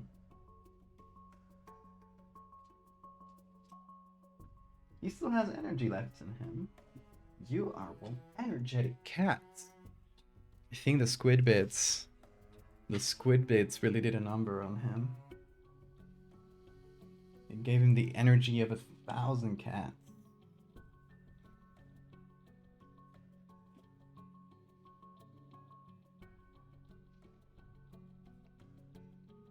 The situation is brutal and scary in the eyes of the cat because he doesn't know everybody's laughing at him.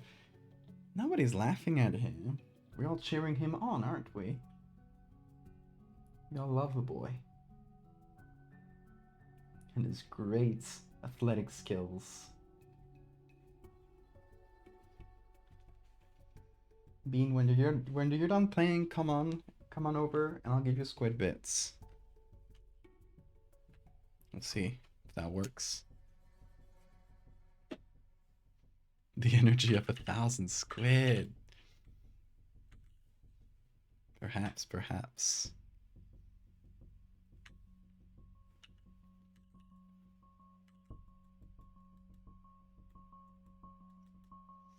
Okay, I like this texture because it has... What should you do, Bean? Nah, nothing. I like this texture because it has like a lot of structure to it. You know, it feels built. That said, we're gonna have to come up with a good edge in between the skin and the hive. And maybe this is the answer, like these little strands.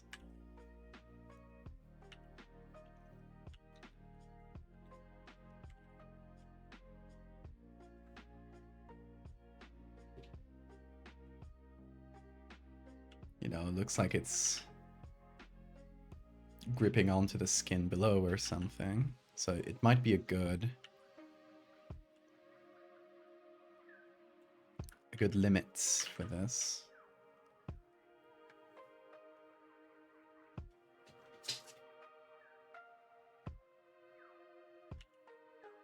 They already have like their own shadows and stuff, which really helps. Makes them feel like they're a little bit raised over the rest.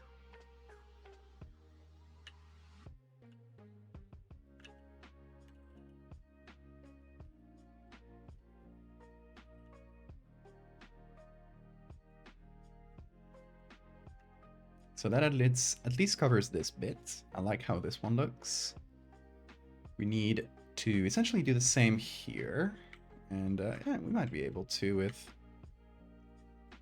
maybe just a different bit of the texture so we don't repeat same things over and over, although like this looks quite good.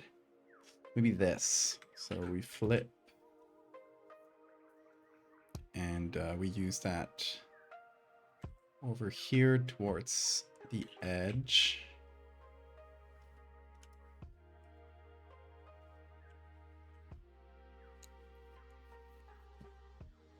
Bean, no. See, he's doing it. I should tie these to the wall in a way that doesn't destroy the wall. See, you know the thing. Okay. These are sound panels. If you remember my old stream setup in my old apartment, I had a bunch of these in like covering all the walls. When we had to leave that apartment, I took them down and it turns out they were so tightly stuck to the wall, it was basically impossible to remove without like completely destroying all the paint. So I had to repaint the entire room of this landlady who was being an asshole at the time. And yeah, it kind of sucked. So I still had some leftovers unused. So this is still like, you know, that I would have to remove this yellow stuff to get the glue underneath. But I'm not gluing them to the wall because I don't want that to happen again. So yeah, that's why Bean can just take them down so easily, because they're just like laying against the wall. But I need some kind of soundproofing here, otherwise it's a fucking cavern. So yeah, that's why Bean can take them down. But I could just use here from before. Could just use this like tack thing. Like I don't know how to call these. I don't know if this will stick them very well, but at least it won't stick them like permanently. I'm gonna give that a try. Oh god, does not want to stick very well. Yeah. I think it needs like a hard surface to stick to. So it's not very good. Nah, it's not the solution. I'll find something. Okay. Now Bean is there. He's taking the space. I need to put this here, Bean. Can you go? Okay. Good.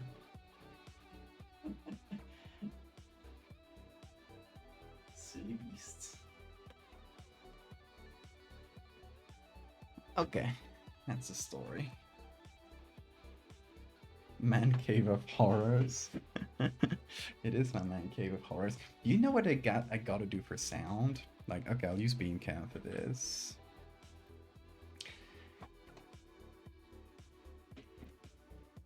I have a closet there, and I have to open it during my streams because it just creates sound. It's like natural soundproofing essentially.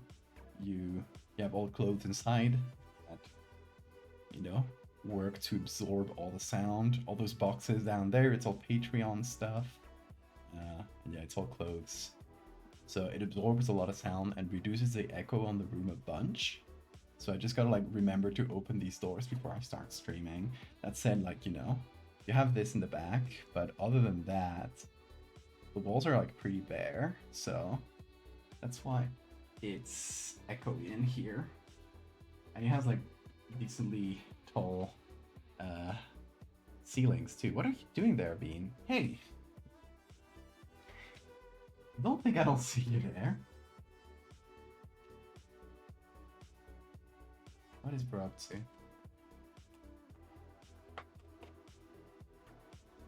Come on.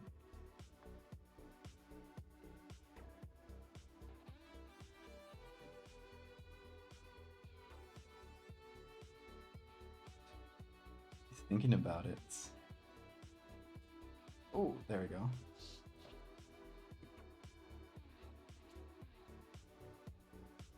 How do you still have energy, Bean? How'd you do it?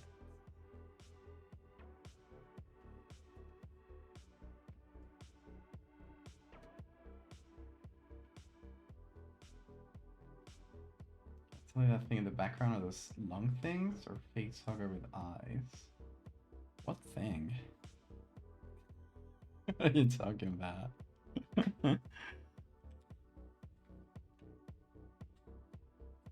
Face hugger. Long thing?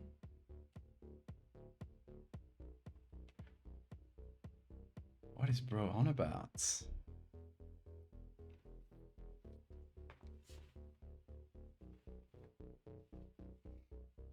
Okay, be careful, I'm gonna move the chair. Oh, there you go. Okay, so as we were saying, we need to do the limits in between these two textures. So I'm just gonna like put this on. And then just like selectively, the flash is not working in our favor here. It needs to be flipped, I think. Not quite sure. No, doesn't work flipped. So I just gotta like remove the shadows, which isn't great for us.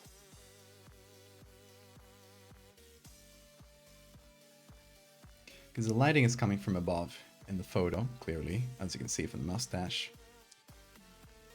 So yeah, this won't work. Hold on. Gonna have to find a different bit of texture to use.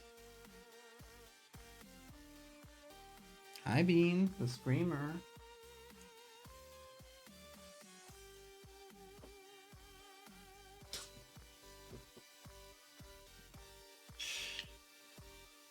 How do you have so much energy today, little man?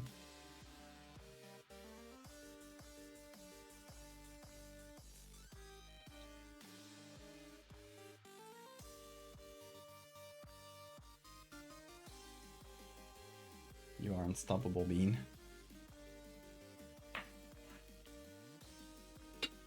I'm gonna keep you entertained. There you go.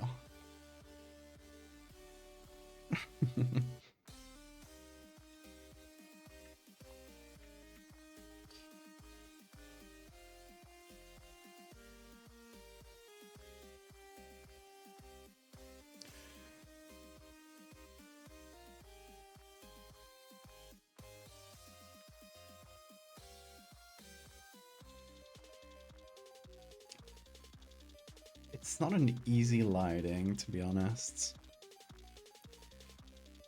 For this edge. Okay, let me see other textures of the same type. Because we do have some others. So it's the same one.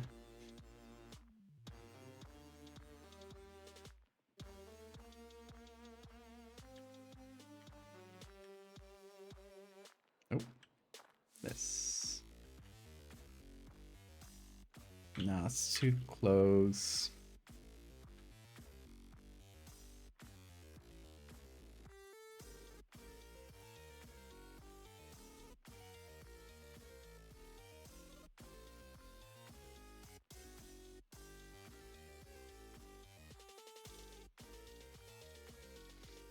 I think it finally calmed down. Hi, Bean. We'll see. We're keeping an eye on him. Okay, out of these textures, maybe.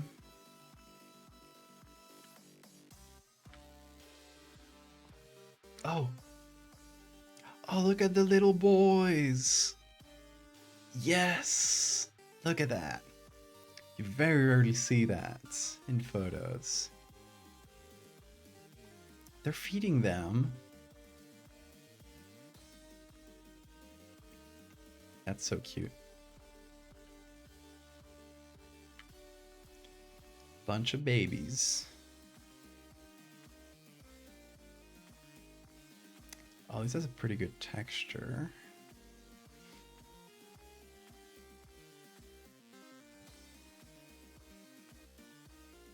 There's a few good textures here. Don't know if they'll be useful, but maybe as a high pass layer.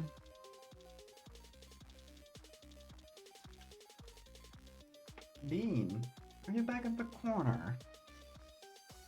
Swear to God, that boy has infinite energy some days. Some days he just sleeps through the whole stream, and some days he will not stop. We love him nonetheless.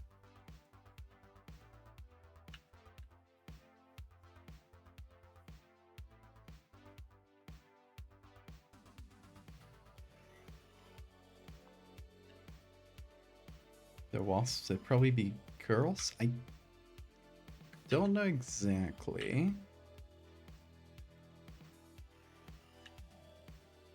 I think it might depend on the wasp, but don't quote me on that.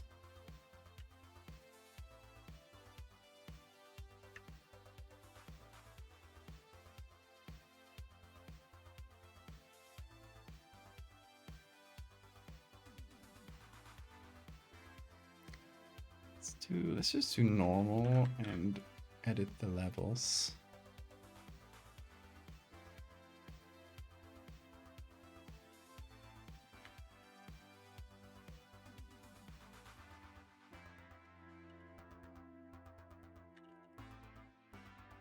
Bean? Not again. What's up? You just want my attention, don't you? Oh, I see you. I see you, little guy. What is it? What is it? Oh.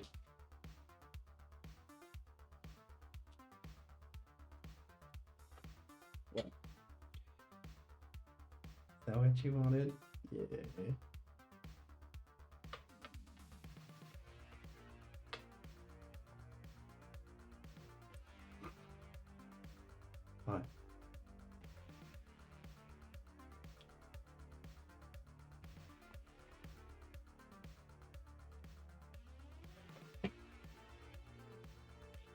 He needs attention or he dies. It's very important to him.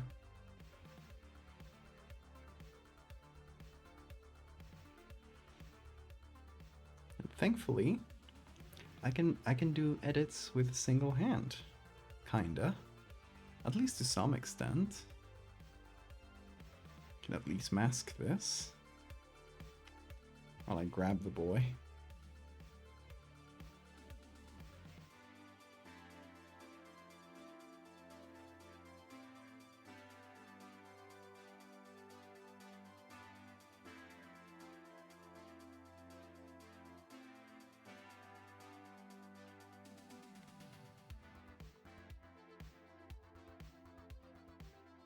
He's falling asleep.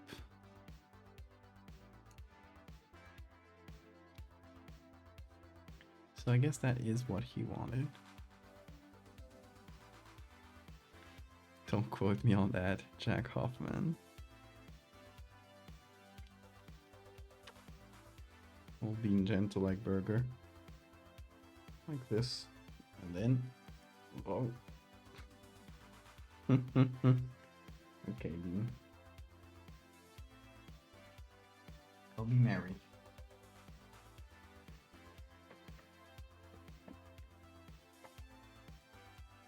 Oh, okay. I will accept that. He has decided to lie down. Just on the table.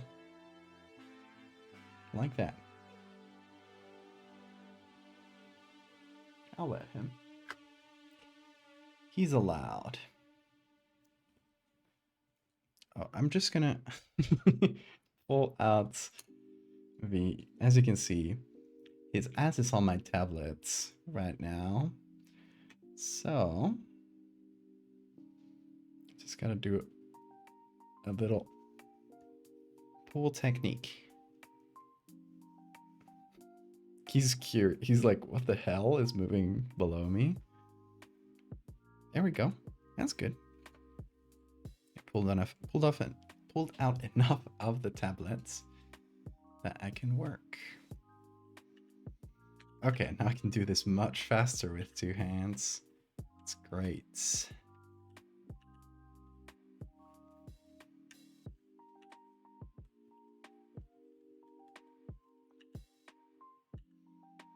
Oh, one-handed edit would be a really fun challenge for someday. Is that something you'd like to see?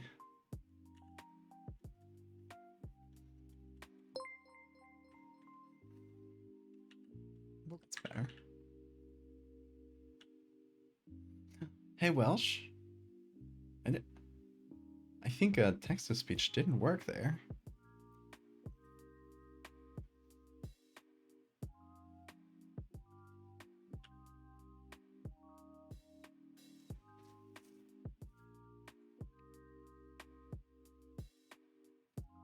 Oh wait, we gave Bean a promise. Bean, I'm sorry, I nearly forgot. I told him that when he got back from playing, I would give him squid bits.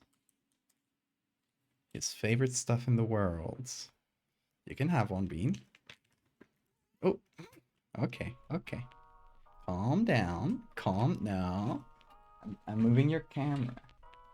So people can see your favorites in action. Squid beats, squid beats, squid beats. There's text-to-speech.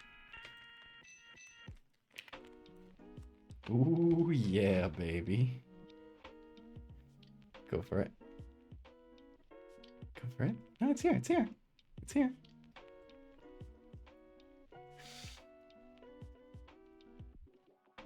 Love it. He loves it. It's like jerky to him. And it's very spicy. Which he does not seem to care about. Or maybe that's why he loves it.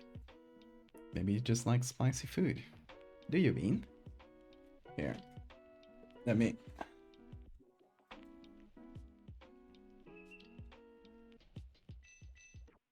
Bean?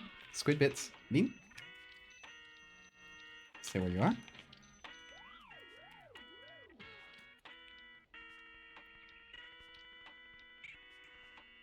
No, no. Here, here, here.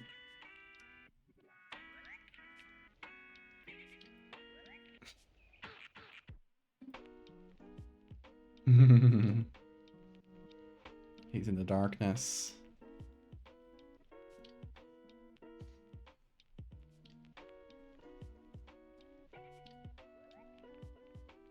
Is that good?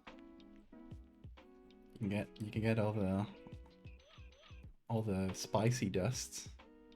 Why does he love it? I get one myself, Bean. It's a treat for humans too. I mean, it's a treat for humans who just happen to enjoy it.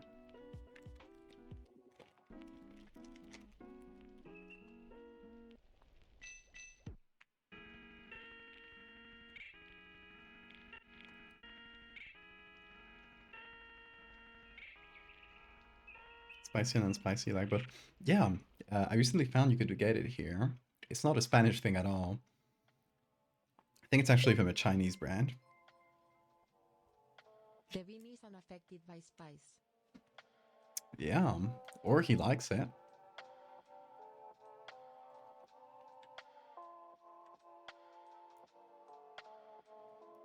Oh, are you just gonna... Okay. He has decided to lie down right in front of me. That's, yeah, like, I'm here. He's here. He's covering my entire tablet, though. So we're gonna use the mouse for a minute.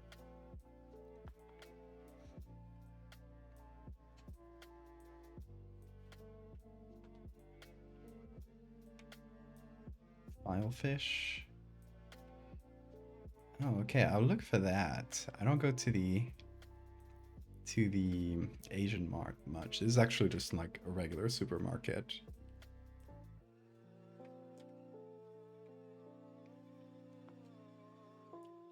Like there is one in the city, but it's like it's decently far away. It's not like super far away, but it's like out of the way enough that I don't go much. So, book. Bug. Yes, indeed.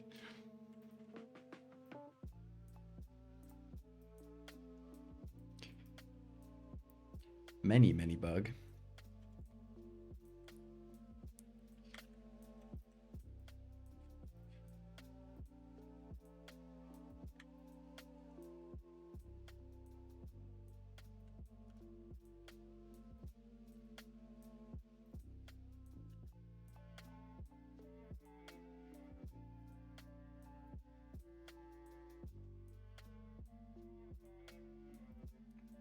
Oh, let me see. Lilith.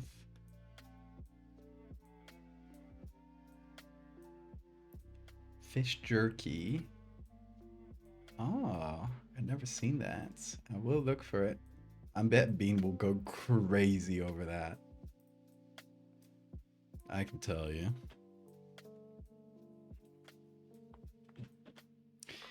Okay. I am, well, you can see my hand here. I'm passing my hand over Bean so I can use my tablet for a bit. But I can only use this corner of the tablets because that's the only bit he's not covering. So I'm gonna do the edits right up here.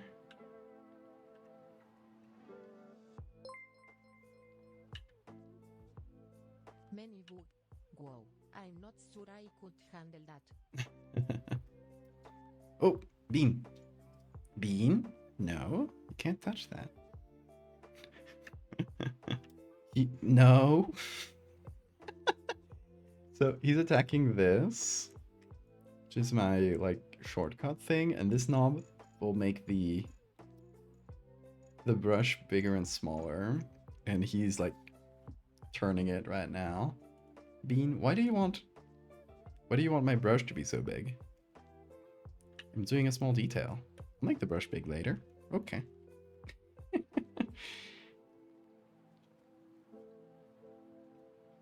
Oh, I got the tablet back. Do you wanna paint, Bean? Ooh, he wants to paint. Okay, give me a sec, Bean. I gotta set it up for you. We'll use the same brush as before. You can draw right on top if you want. The tablet is all yours, Bean. Come on. Ooh. Okay.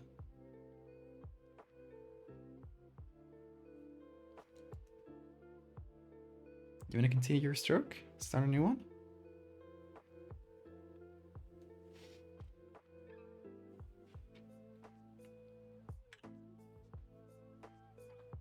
What? Oop. Okay. Let me put it down. Now. Go for it, dude. Do you want to draw anything else? Are you falling asleep? Is that art block for cats?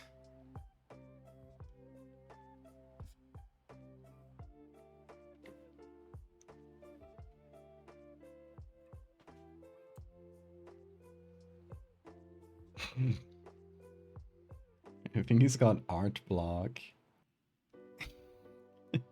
He's not responding to my inspiration techniques.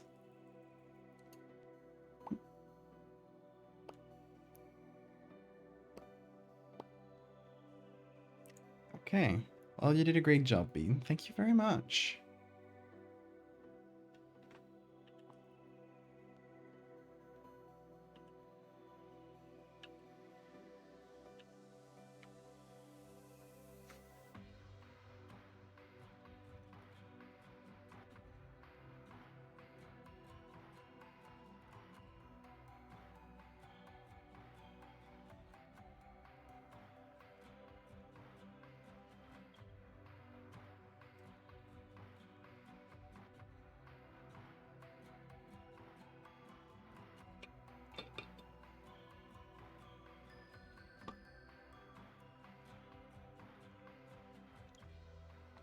Human flesh is both cozy and delicious. So I've heard, yes.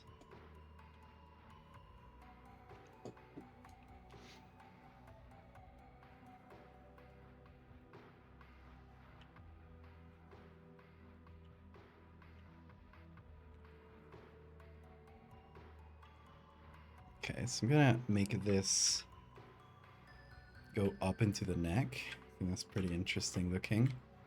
Ooh, that's probably too big. I wasn't seeing the size. There we go.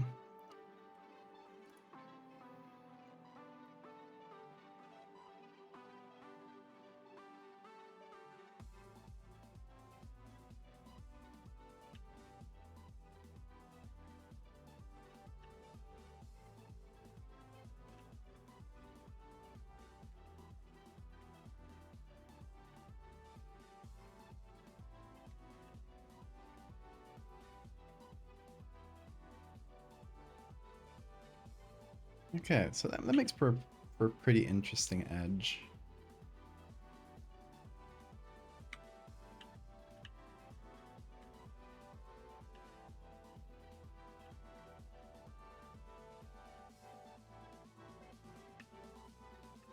Okay, so I think we got the structure down. Now I want to do, I'm gonna just like edit on top.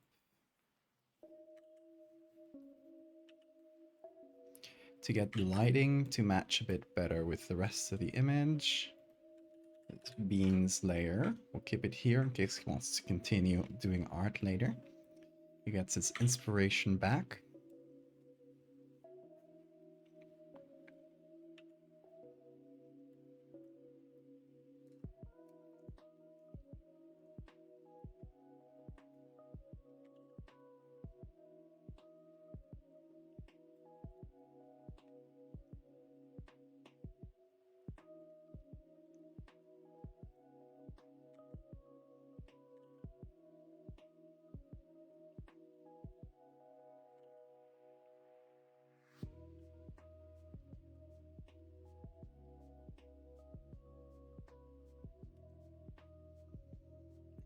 what are we thinking of this so far? There are a few things I want to change. For example, this texture here should go a little bit further up. Because right now there's kind of an empty space right there. There we go. You can just fill that. And there's this bit here, which we could fill. We don't necessarily need to entirely connect the arm and the body. Like, I feel like that, you know, obviously the connecting both areas would be the job of the wasps, just like building these little bridges out of flesh and whatever they can find. So I feel like, you know, it would end up being a compact thing, but at first it would be like little strands in between the two connected structures. Too many metals? Microplastics, not tasty. Too many microplastics in human flesh.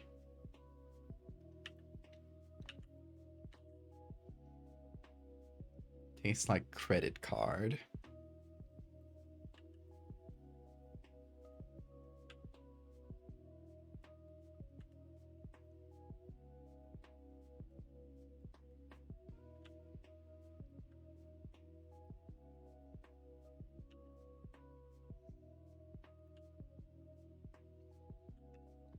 Flesh Weavers. That is a cool name.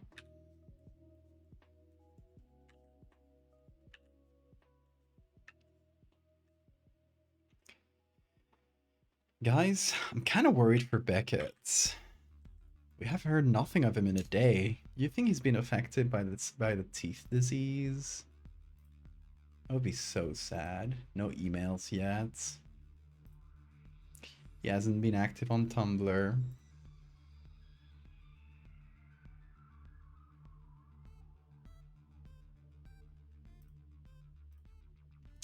This is so sad.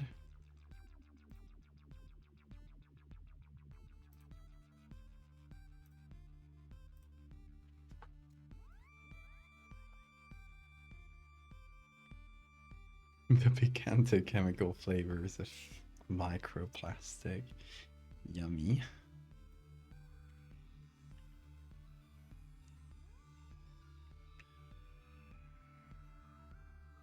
No, the wasps got to Beckett. Is a paper type wasp or the mud type? I feel like mud would make more sense. I'm kind of using textures in both, but I feel like mud would make more sense in the context of these wasps, because they, instead of using mud, they're using flesh. I guess it's a third secret type.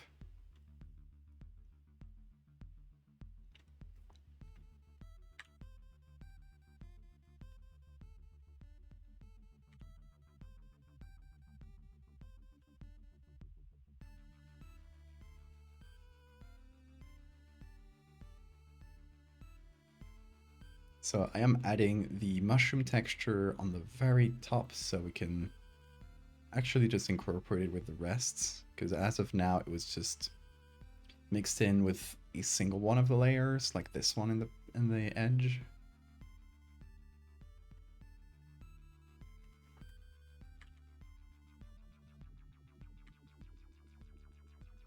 Like my credit cards al dente.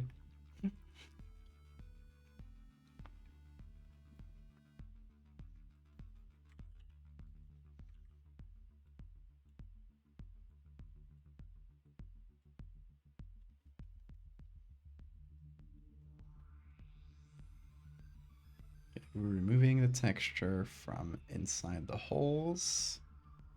And seeing if I missed anything important now.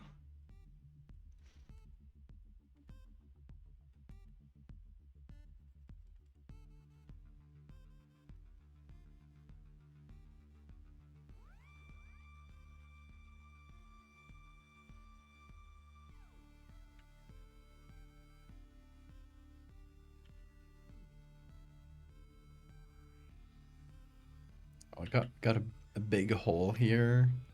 Kind of looks like putrid flesh. kind of like it. Let's go for it. Like, I feel like to increase the size of the nests, they would probably just start taking flesh from other parts. So that could lead to some pretty nasty wounds.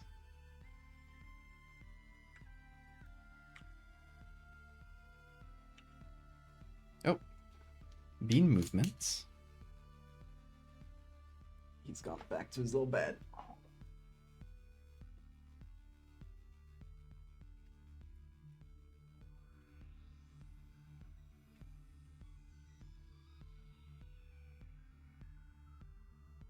There he goes. All cozy.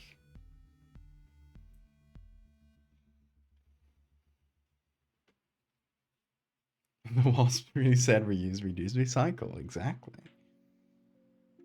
That man isn't using all that meat. I think they need the meat more than him, to be honest.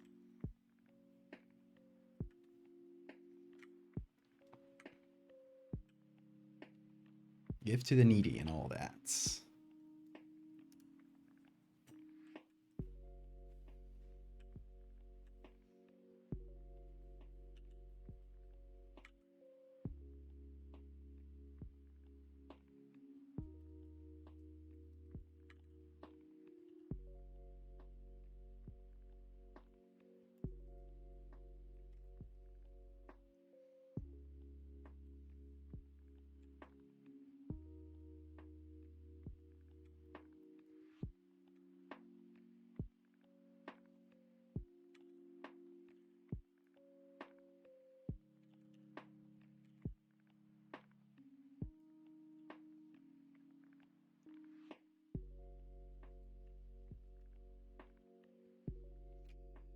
Don't know which texture to keep.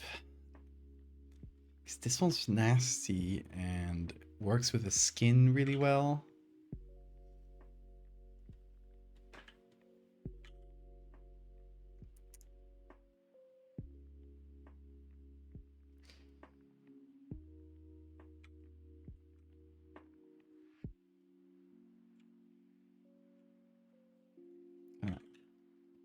Make it more opaque. There we go. Okay, here's an idea. Got this texture here. And the nasty mushroom texture. And we're gonna turn this into a high pass layer. It's gonna go on top of the nasty mushroom. Maybe like this. Maybe overlay. It's a little subtler. Then we're gonna apply this softly over the rest. Oh, thank you for the save reminder. It's been a minute.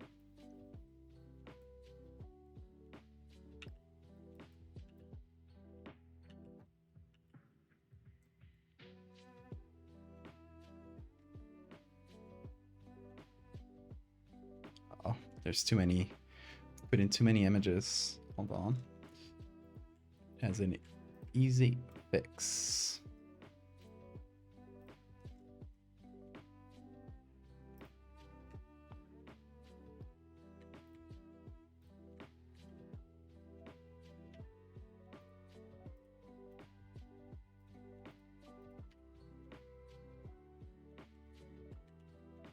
There we go.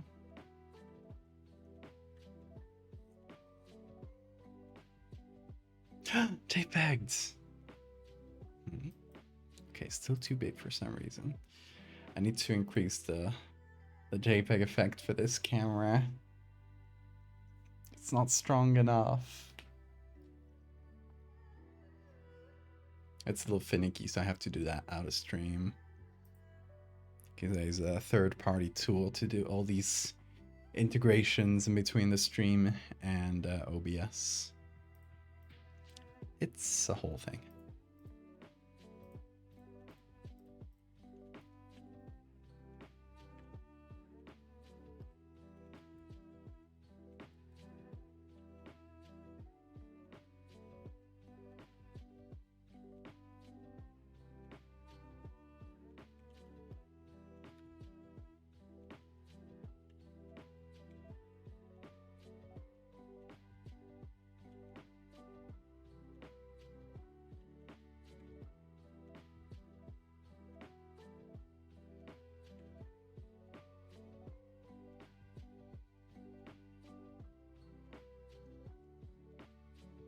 Let's make that into a new hole. Why not? You can never have enough holes. I say this all the time.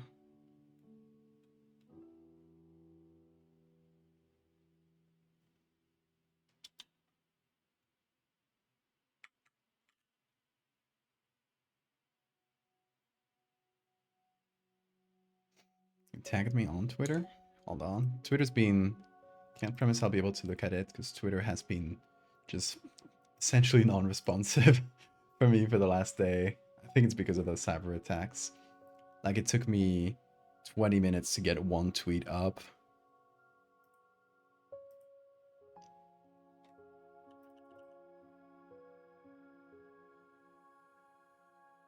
The Amazonian mammoth ant! Oh, that's so cool. Hold on. It did load. I love that. How'd you make that? 3D program? Is that's what you were trying to make? The blocky ant you mentioned. That's so cool. That's going into the fridge. So.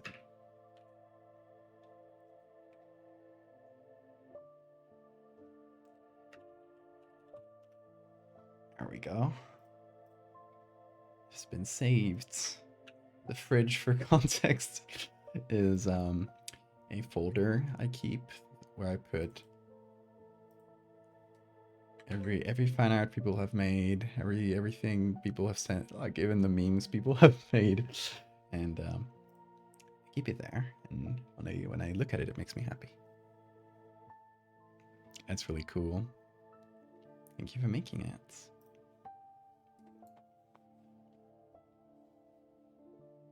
Block bench. Oh, interesting. Did not know that existed.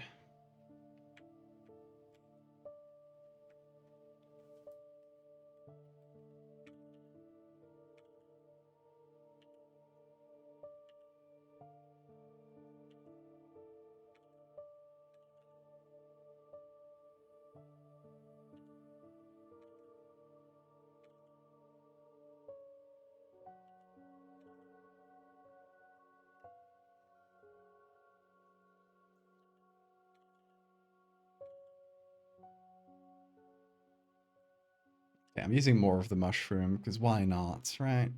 And we can use some of the original like damage skin maybe around it, but it's not gonna like change too much because we've essentially like covered a lot of it. Oh, for Minecraft mods.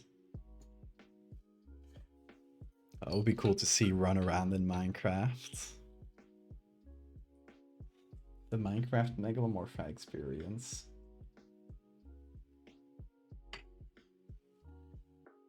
Twitter got attacked? Yeah. Apparently there was a cyber attack. If you tried to log in yesterday, and you wouldn't be blamed for not doing that because nobody has been checking Twitter, to be honest. It was like, you know, down for quite some time, and it's still been really slow for me today, so they're probably still reeling from that. And yeah, apparently there was a cyber attack. Musk blamed Ukraine because of course he fucking would. But there was a group of pro-Palestine hackers that claimed it was their doing. You know, they at least attributed the attack to themselves. And if it was them, fucking good for them. Like, great fucking job. I hope it moves even more people away from Twitter. And I say that as someone who has made their living through Twitter for a long time. It's not obviously what I use primarily anymore because there's nobody left on Twitter. So I don't think it's something that would be able to pull any any like a big number of commissions or anything for me, but I'll still keep it.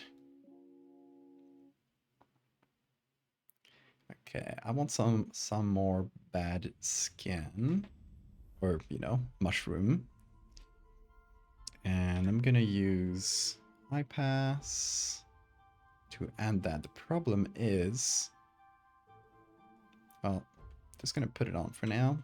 There's a layer on top of it, on the very top, that's kind of adding itself to it. And I think it is... Oh, which one is it? It's this one. Okay. So we're gonna remove that. There we go. Now we'll have a clean slate. Much better.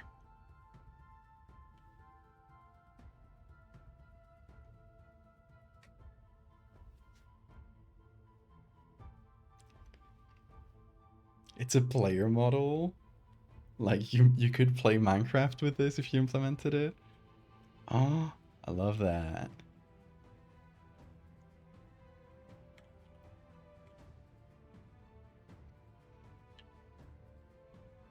Become Big Bug.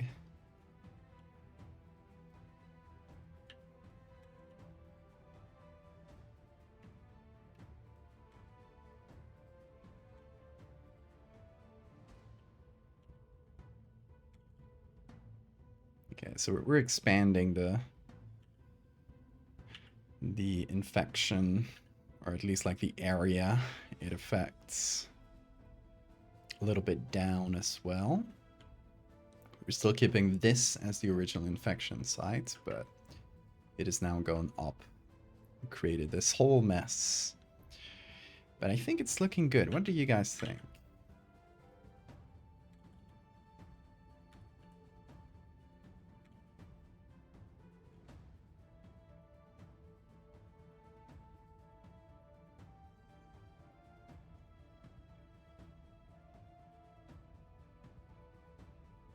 Childhood dream becoming a big fucking cockroach.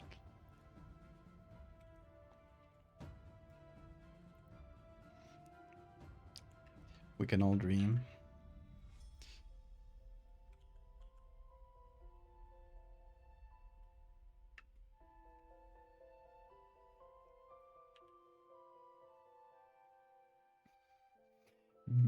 Bean just sighed in his dreams. Just went.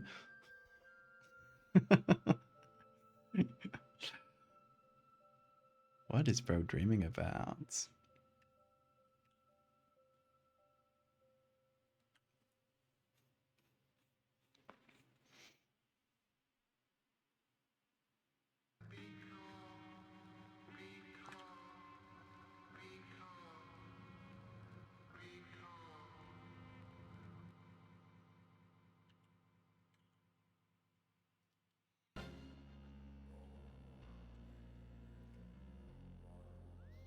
I think the part that I like the least is probably this one, because there's a lot going on. Maybe like too many textures on top of each other. Or...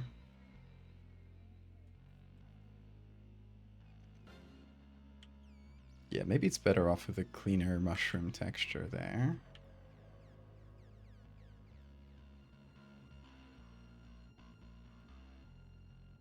Or like at least a better transition in between them.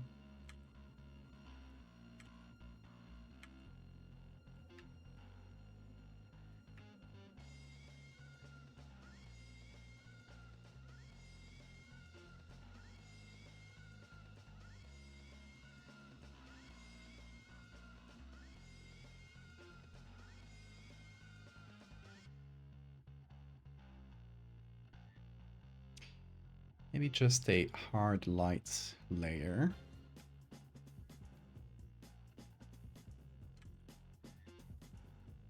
That we can sort of combine with the base.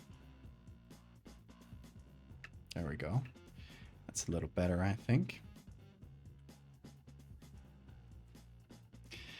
A word in Spanish.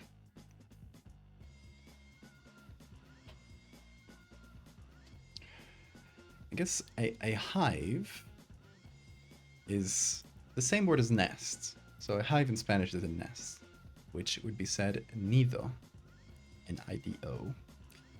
Also, apparently this is still too big, so I don't know. There's probably like one layer that is way too large, and I've just...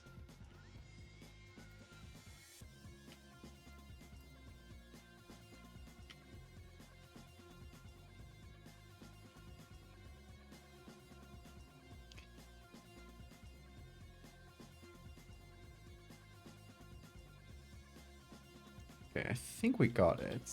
Let's save now. Twice. God damn it, which layer is that? Still haven't found the layer.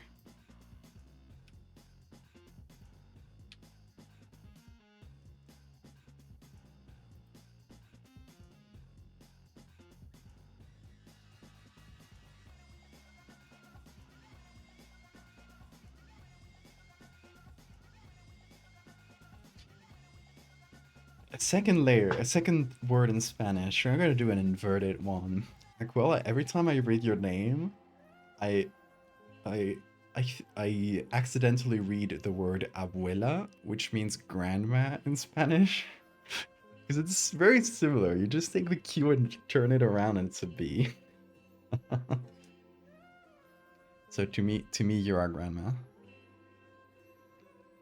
In some way. Not my grandma? What?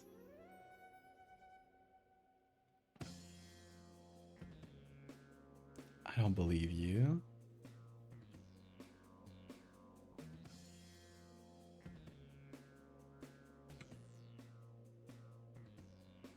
Okay, so we got our hive. And we can change the levels of everything, which could be pretty fun. I think we should definitely like make the whites very, very strong.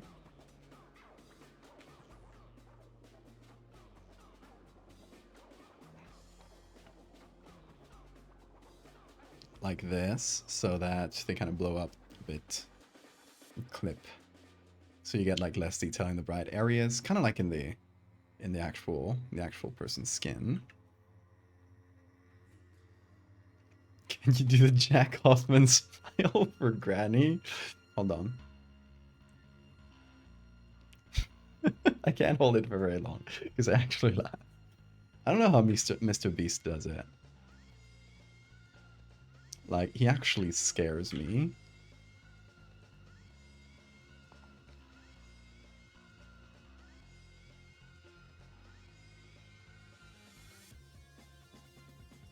You guys can do that too. It's very easy. You just have to smile while not moving the upper part of your face at all. So you're only moving this. Really easy way to look creepy, and that's why I'm so scared of Mr. Beast. He's uncanny. Jack Hoffman is not a lawyer. Jack Hoffman is a force. He really is.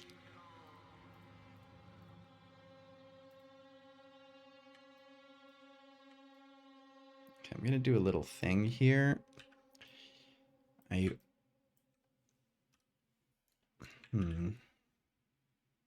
Gonna take this and sort of wrap it around the arm so that, there we go, so that the arm can have some little bit of a darker background behind, get some nice contrasts. And to be honest, we could use some of this too. So we're gonna use this layer again.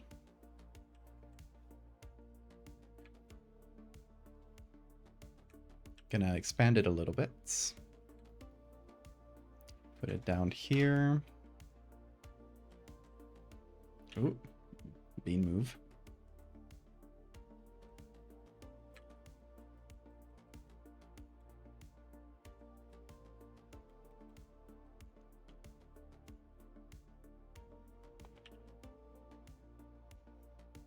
Okay. We lose a little contrast with the neck, unfortunately, but...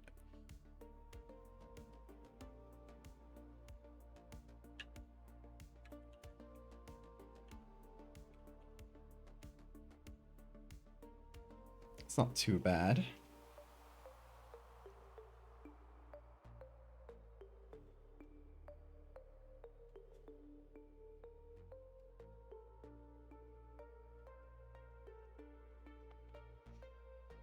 Bean is not malevolent.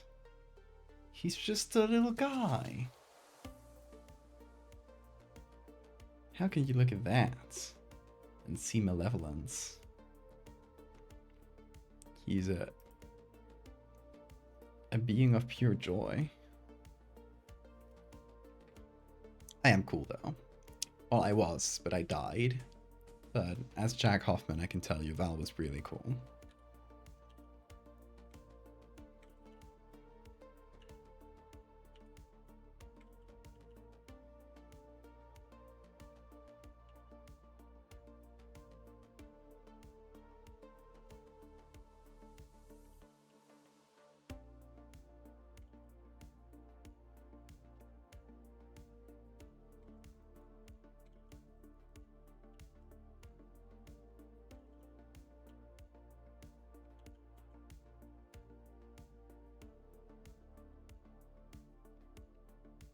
There's a murder in those beanie eyes. No. Bean, don't let them hear you. Don't let Bean hear you. I mean, Bean, don't listen to them.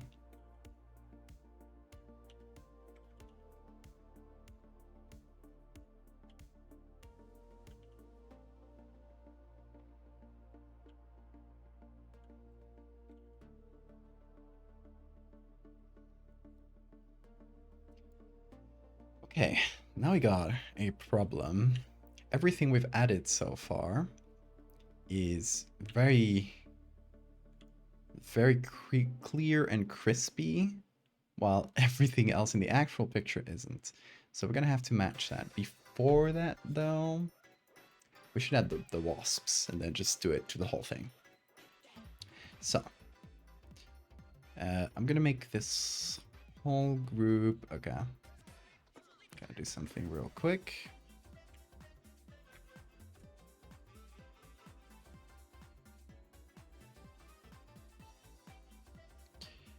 Take these levels in that gradient map. Call this... oh. That's the Hall effects. And this is gonna be the hive. Now we need to have little wasps just flying around.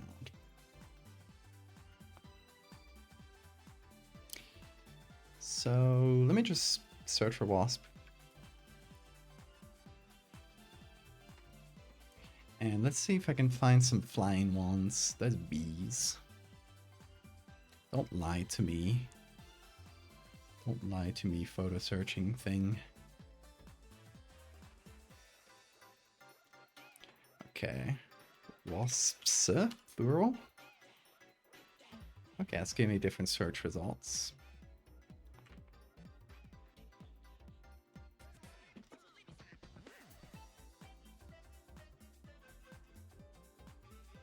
Oh, look at all these. Googly eyes. Here they are.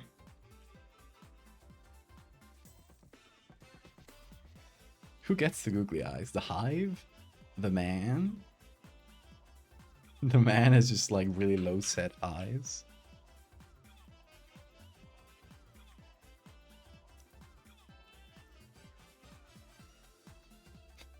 That's kind of scary. Let's give it to the hive. You're right.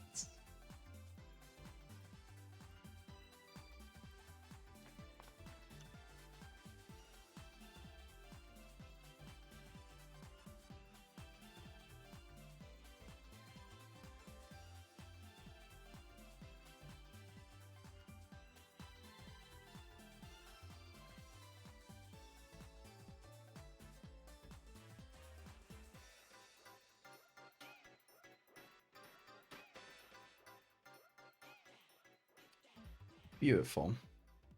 Let's make one slightly bigger.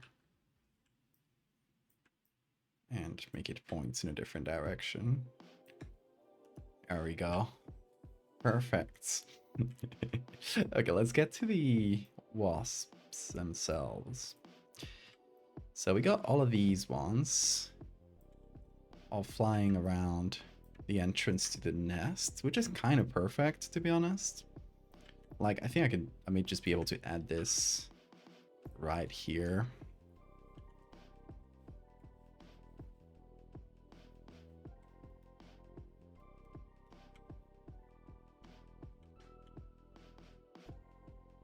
We kind of lose the cell texture, but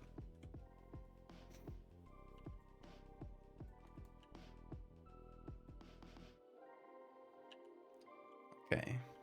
And we gotta maybe remove the blurriest ones, because we're gonna blur everything, but some of them are a little too blurry even for that. Or, to be honest, what if we add these here? Add another hole.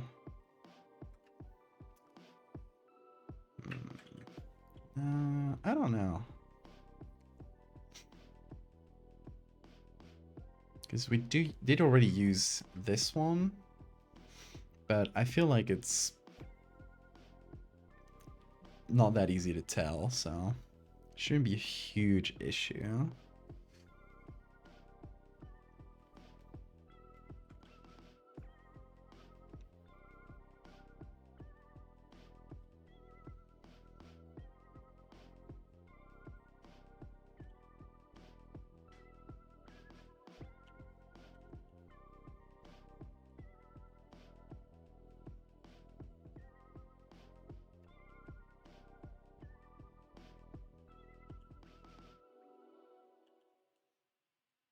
And the texture is not too different from this one. Maybe just a little less like rough, but pretty similar. So just drop it in. The googly eyes are making your eyes itch. That is googly eye Colin. And you should heed their reply.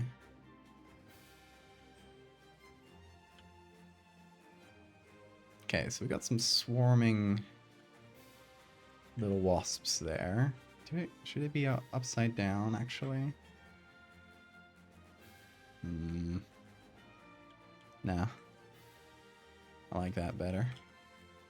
Maybe a little rotated like this. But they do need some of their own lighting.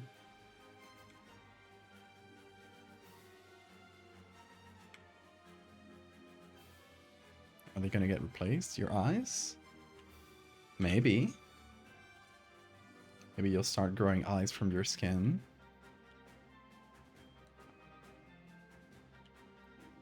That is the power of googly eye, after all. But be not afraid. It is a gift.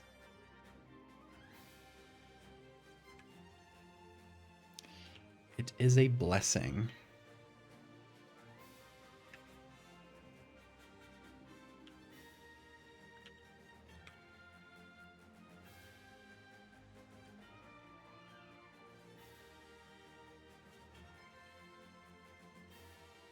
Okay, we need more wasps.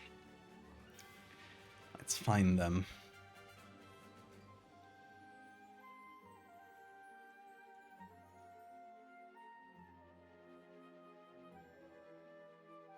Look at them building their little nests. So cute.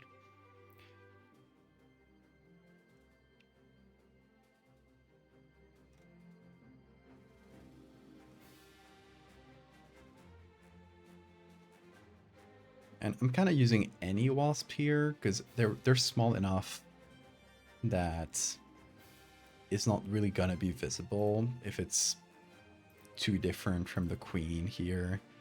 The queen is a calcid wasp, which usually doesn't have the stripe, this like yellow and black stripes. But the specific calcid wasp we use actually has those stripes to pretend to be a bigger wasp, like a regular, what we would call a regular wasp. And they, it's a mimicry thing. They're not actually poisonous. Or venomous, I mean. So we're lucky enough to be able to just use normal wasps, because they look similar enough to these calcid ones at a glance. You want the blessing of Gugliel? You just need to pray a bunch. You got this. Don't pray to God, though. That's not the guy you want.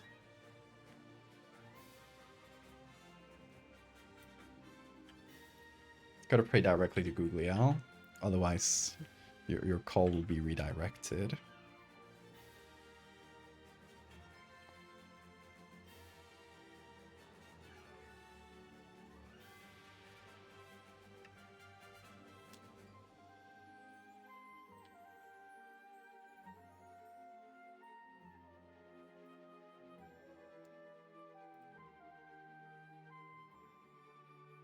What if I look for swarm?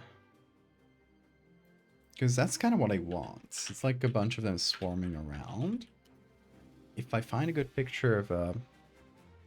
Yeah, okay, that's birds. Makes sense. If I get a good picture of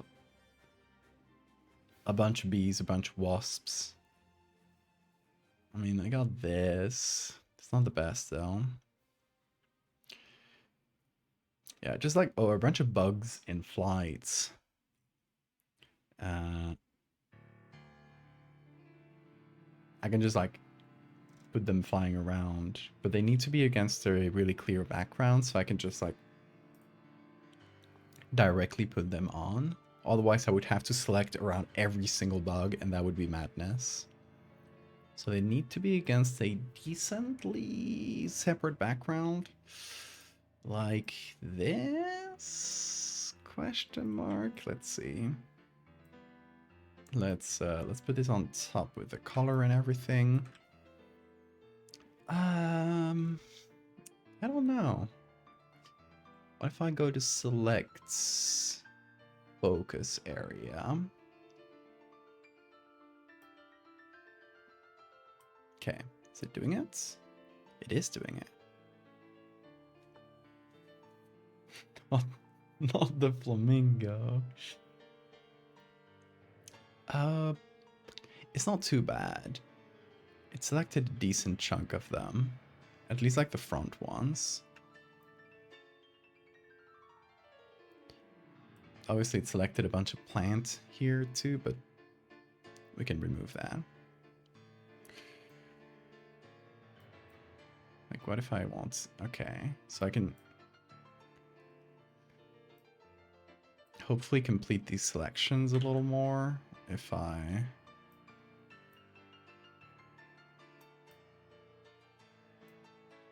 just add to them manually.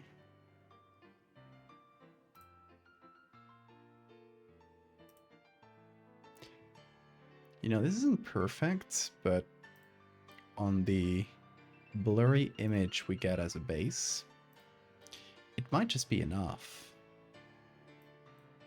Just making sure that there's no like half bees, or at least like not too many of them. Oop. No, bad job, Photoshop. Undo.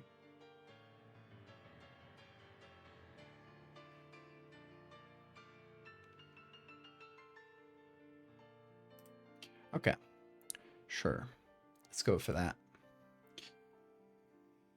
And remove all of that. Everything that isn't a bee, or that's not enough of a bee,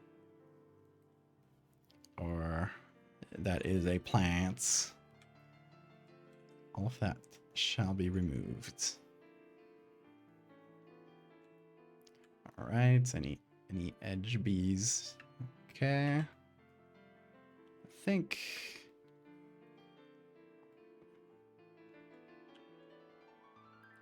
that's at least a decent chunk of bees. So if we put this inside this layer, turn that into a smart object, blur, and add enough to the blur that, you know, some of the features kind of get lost and we don't know, because these are bees, right? These are no wasps. But we're kind of using them more as a texture.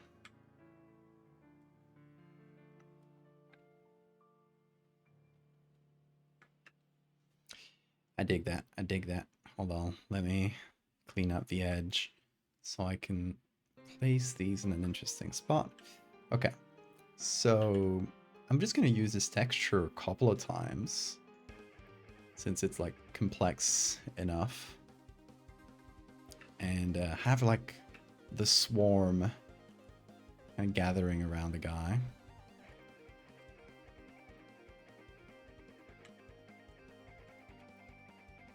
So we can use another chunk of bees here.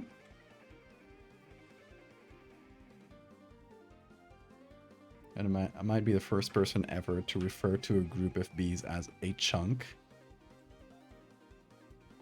But that's why I'm a trailblazer. Nobody does it like me.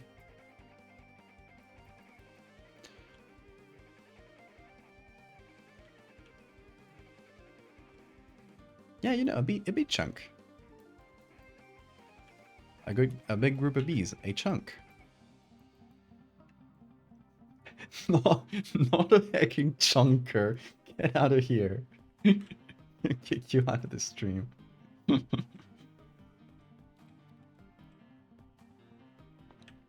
Then a second bee layer, if you will, with a bunch more blur.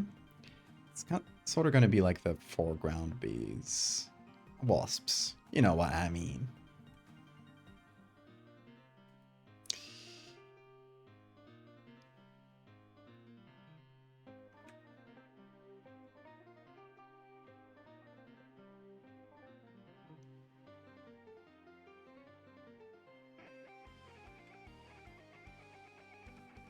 Just a little bit here over the edge.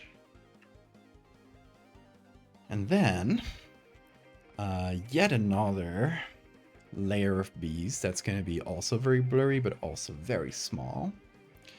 And they're going to be brighter than the others, and they're towards the back. They're essentially going to be little blurs.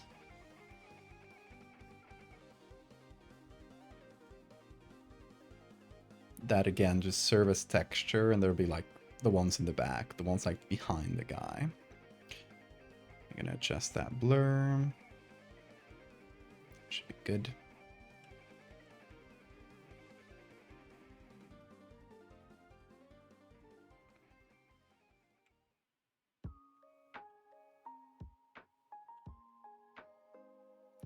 Okay, so we got several levels of swarming bugs.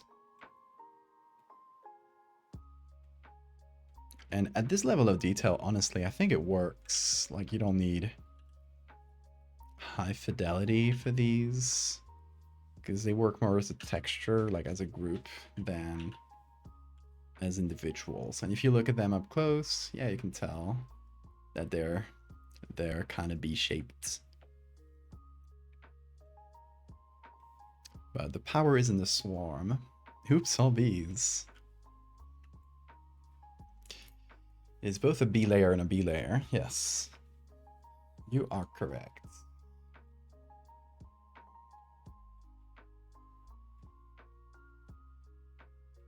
I'm gonna reduce this one, or at least move it to the right.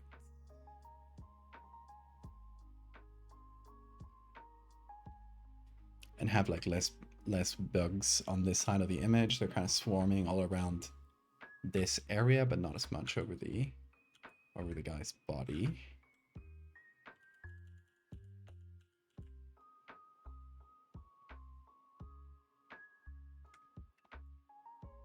Fell asleep in the middle of the stream. Uh-oh. Watch out for your eyes. Watch out that you didn't get stung. Because they sting you while you're sleeping. Be careful.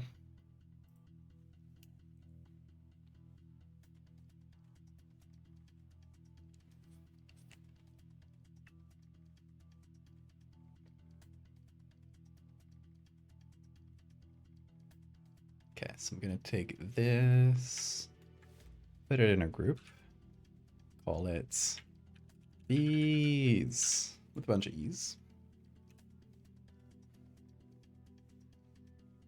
Tunji Ito Wasp beheaded kid story. I don't remember that one. I haven't read every single Junji Ito, so it might just be one that I haven't read.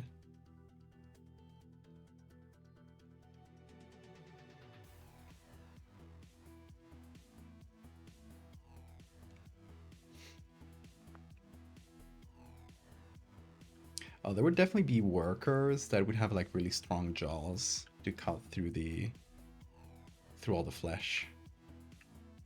For sure.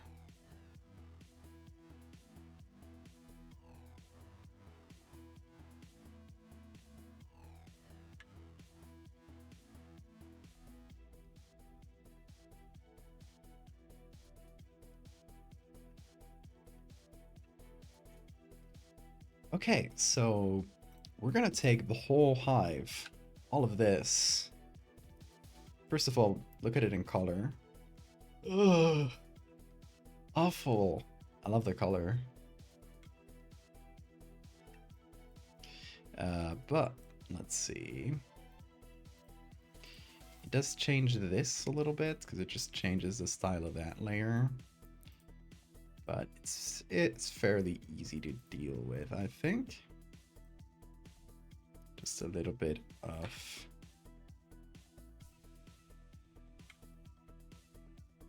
this.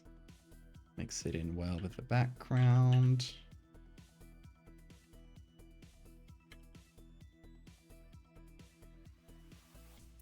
That's more or less it.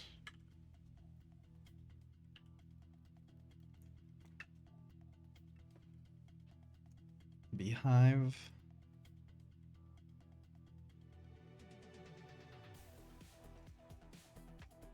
Interesting. I don't think I've read that one. I will look for it. Let's see if I can find it online. Wish I had more Junji Ito collections available in Spain, but usually only get like his big stories, the big series, which I do have. But a lot of his smaller collections not available in Spanish, at least that I can find. I've looked.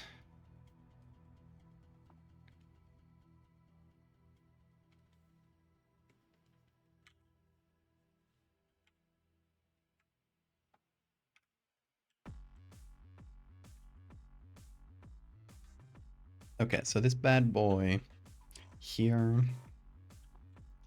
needs a bunch of blur. And we'll see what's the level of blur that we sort of need for this. But it's gonna be quite a lot, considering, like, look at this mustache. There's not a lot of detail coming from it. So, let's see. Now we've grouped up the entire hive as a single layer. And honestly, maybe I should have copied it.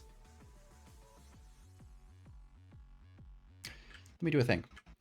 I'm gonna take this and no, do the thing. Convert to layers. And there it is. That's the whole hive. What? There we go. So this copy of it is just going to be sort of a clean copy. And we're just going to add a blur to it.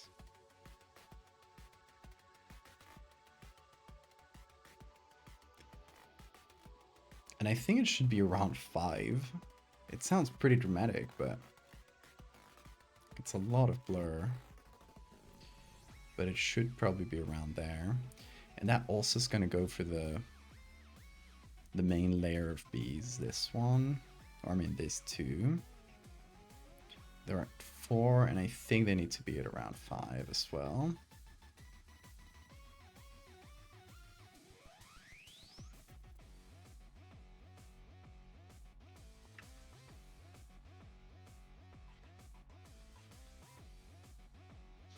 And here we do lose a lot of detail by going that far with the blur.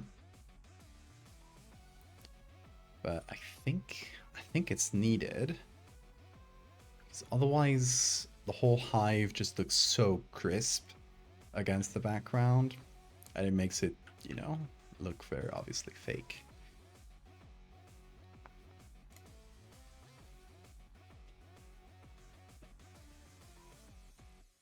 Blood hive might be a good name for this. The disease.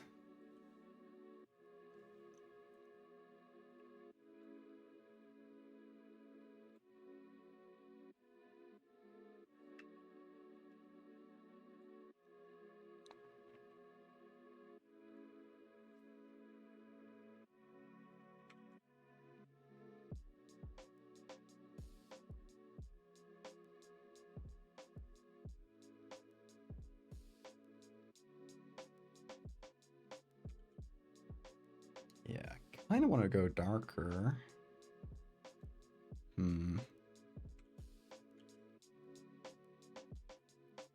Okay, like higher contrasts maybe.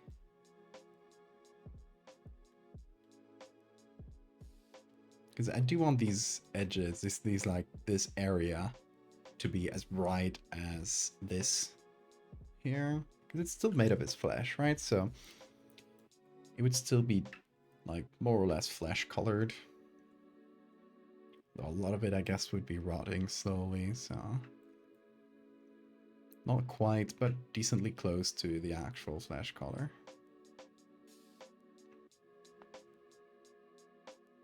Bee-themed justice horror story? What's justice horror? The red honey. Prisoners are used to feed bees. Go into the ears of the victim and extract their memories, which are stored in their honey. That's fun.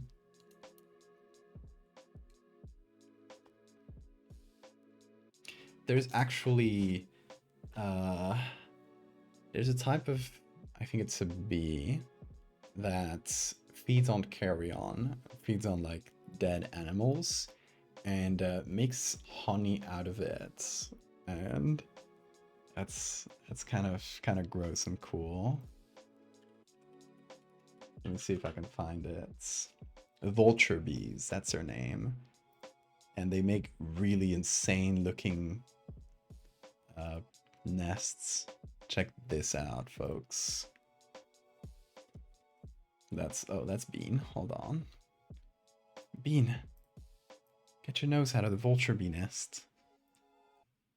They make flesh-looking nests. Or beehives, I mean.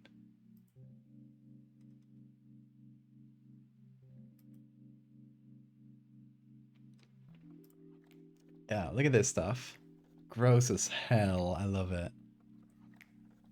So yeah, that's vulture bees. They look like this. They're goth. I love them.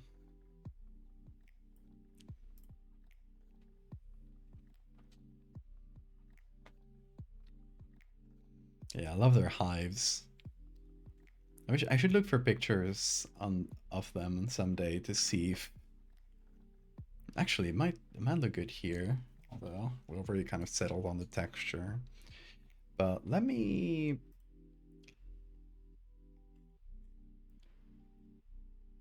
find if Wikimedia maybe has any like vulture beehive. So if I look for vulture bee, no results. Damn. Pickerel.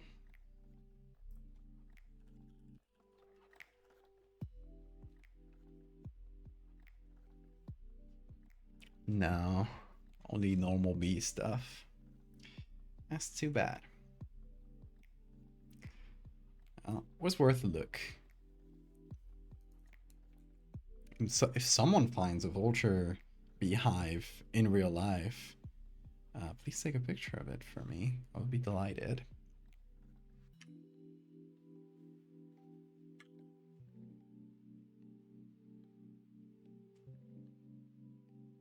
To recruit Valdevians. Yeah. Somebody hears me and lives in areas where vulture bees exist. You need to get me a picture or I'll die. Please get me a picture.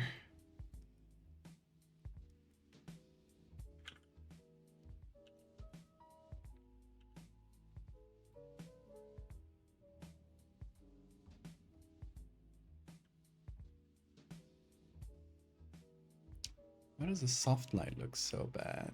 What if I add the gradient map to everything? No.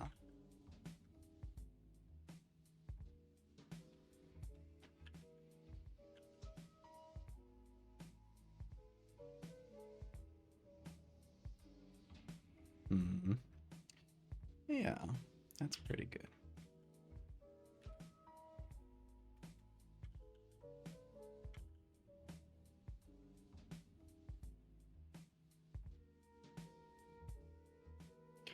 Okay, so I'm gonna do something below all these layers. I'm just gonna create a color layer. And I'm gonna see if I can fix up some of the like in between areas, like this bit, because the colors get a little weird, like right at the edges of the hive, where it contacts with the original skin, and then it like, you know, maybe like darkens it, but in a weird way that doesn't match the colors, and it just creates this like weird effects. Or there'll be a shadow that just doesn't match anything else.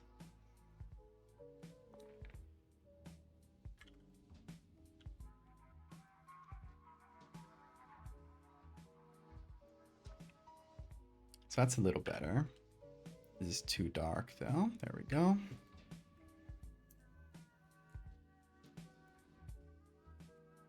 Australian stingless beehives. Well, I haven't, but let's check.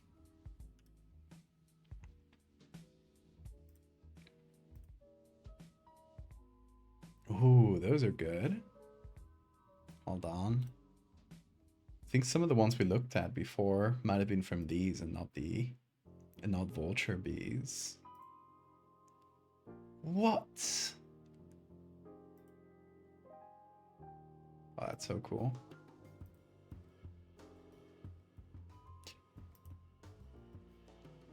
They go in spirals. That's so weird. I love it. Maybe I can find these in Wikimedia or something. So, Australian stingless bee. I'm gonna copy that and put it on Wikimedia, and let's see whether there is anything at all. Oh, that is maybe a bee, but no hive. Let's look here. We might get lucky.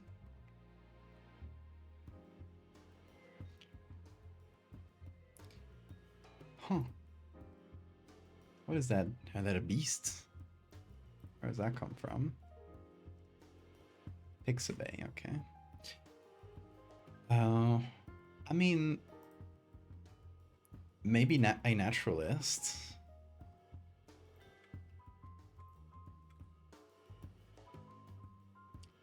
Australian stingless bee.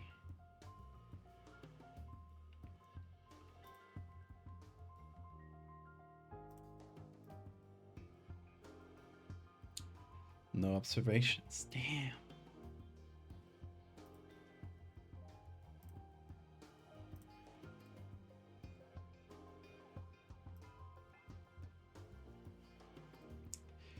See stingless bees in general.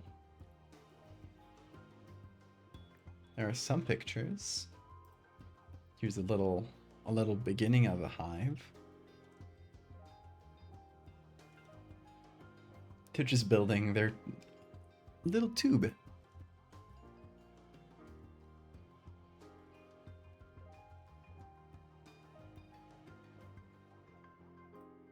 Here's the inside of that tube.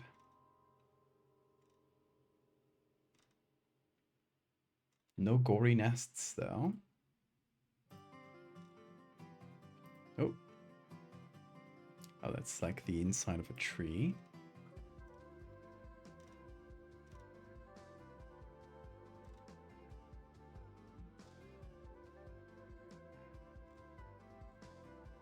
Yeah, these are really cool. They seem to be able to build really interesting hives. Look at that. It's a little tree dongle.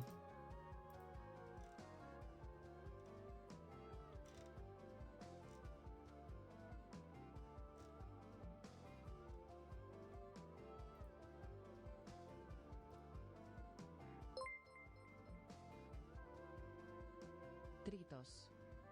Yeah. I'm gonna get banned over this one.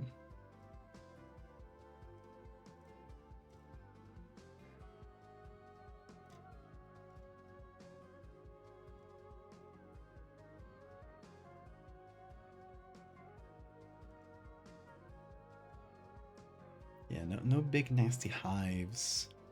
They do build interesting little tubes. Yeah. That was a fun diversion in any case.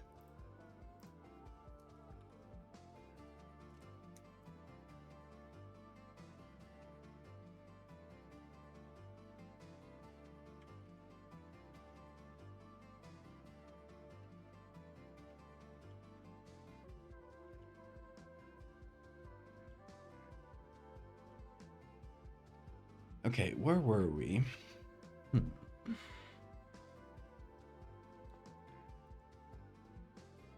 Yes, I was changing little things from the background, nothing major.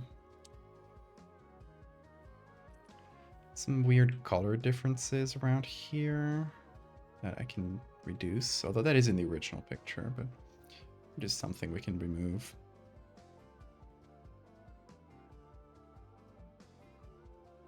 Okay. Let's put all of this together, shall we? First of all, we got this levels layer that we can just apply on top. Increases the contrast a little bit. It'll match the other pictures a bit better. And yeah, it just looks good. So I'm gonna put it all together, and we don't need to blur it a ton because we've already blurred everything individually, but just kind of curious to see how blurry the original picture is. So what I'm doing is I'm just looking at the original here, like this sharp edge.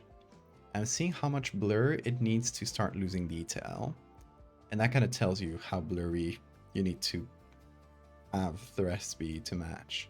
So it seems like around 5, to be honest. So we got it more or less right. Seems like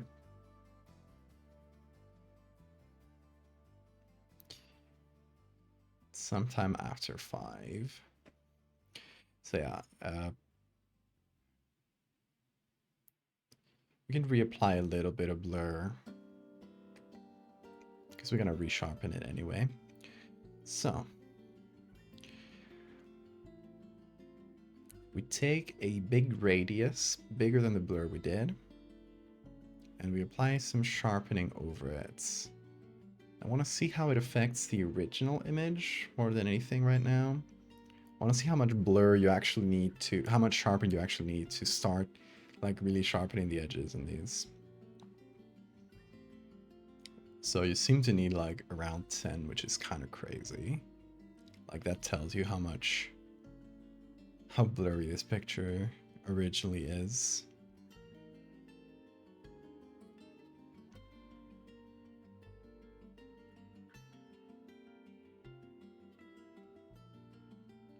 But yeah, we're not going to sharpen that much, because otherwise it's going to sharpen this much more than the rest, and it's just going to look weird. But we're bringing out a little bit of detail. Yeah, open call for Australian viewers to go find bees. Please, if you're in Australia, send me. Go poke your phone into a beehive. Take a picture for me. Don't worry, they're stingless, so they can't do anything to you. Just don't break their beehive. Just do no harm. Take a picture and leave them be.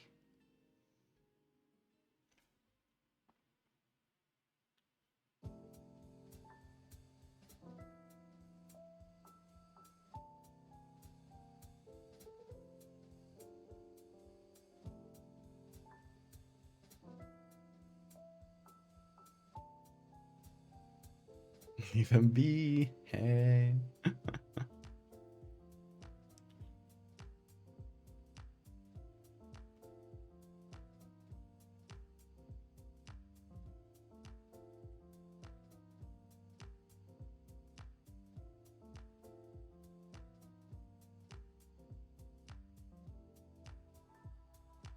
Okay, and here's where we bring back the grain, baby. This picture had a lot of grain originally, and it was pretty big. Kind of big but soft. So, that is essentially... I'm just gonna go max size here, which is still smaller than the original picture, but it's fine. Like, I don't think it reduces detail in any meaningful way. If we look, I don't know, at any of the areas we added. What happens when you add grain to something is, if you add very small grain, it looks like it increased the detail. If you add very big grain, it looks like it blurs it a little bit. So it's actually a good way to blur things in a really subtle way. But in this case, it's also blurry originally, that even with the largest possible grain, we barely lose detail. But yeah, we're not going to add that much of it anyway.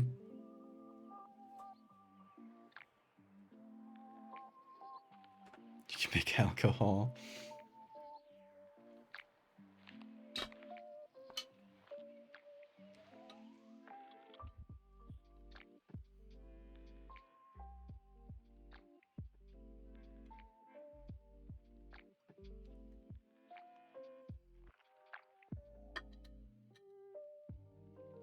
Who did you ask, Cass? The bees?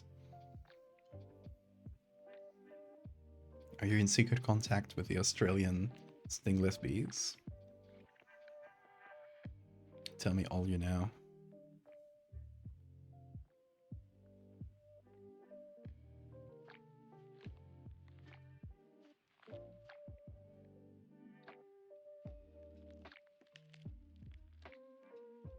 The bee said no. Damn it!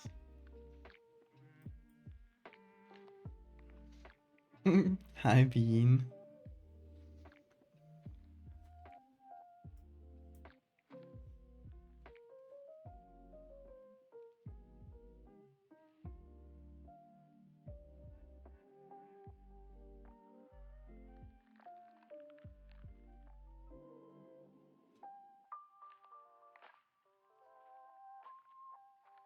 So what I'm doing right now is just with the color grading, since we're working with the monochrome image, we're essentially just changing, it's the same thing as changing the gradient map that we did before, but for the whole image, not just for the hive. So I just figured I'd add a little bit of blue to the shadows and gonna go for a little bit of that blue and yellow, which you can't do too much of that because it's still a monochrome image. You don't want to like add too many colors or it starts looking edited, but that's basically what I'm going for.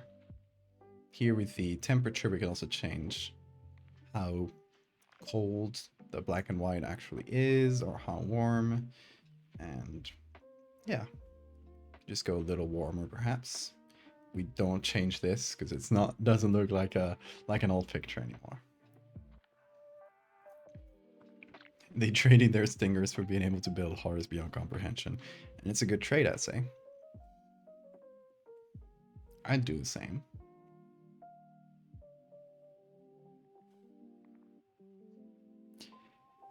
What if we had sharpening with this? The big radius. Absolutely nothing. Or barely. See, I forget the sharpening.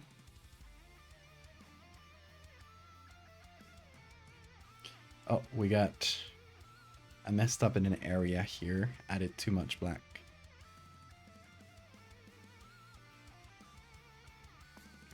We also need to sign this. Can't forget that.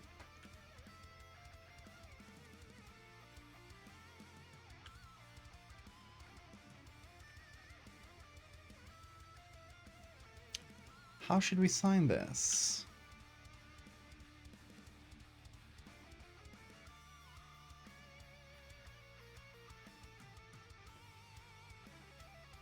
Could be in the beehive textures. We get a little more contrast with this guy's neck, otherwise it just doesn't read.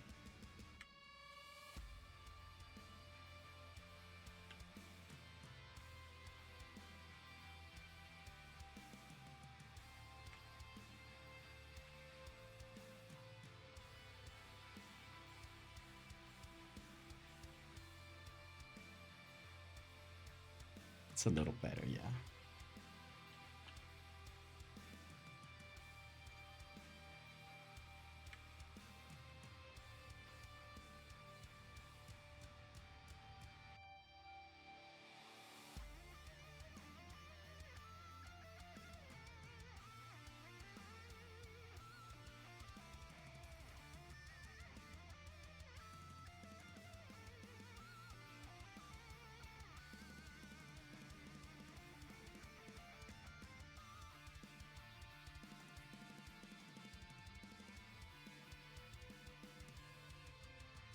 Yeah, I think that the hive texture is definitely the best place to put it.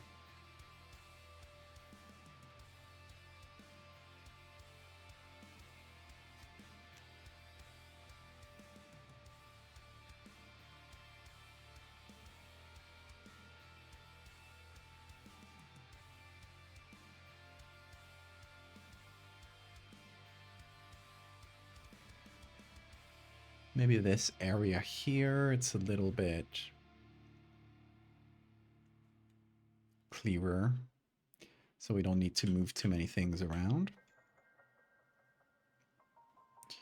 So we can just use a bit of clone stamp, clear the area a bit more, then find a line.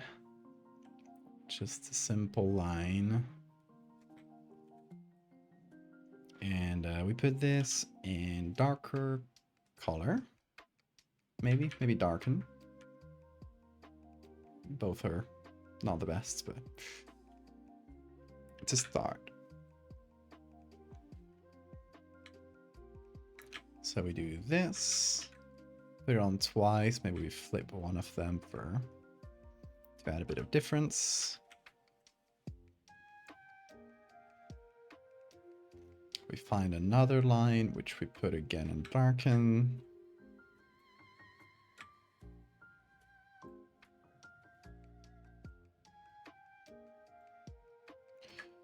Put it on here, following the shapes of the hive still. And we got them all. This area here is not dark enough though, so just gonna add a little bit of darkness there and there. And there.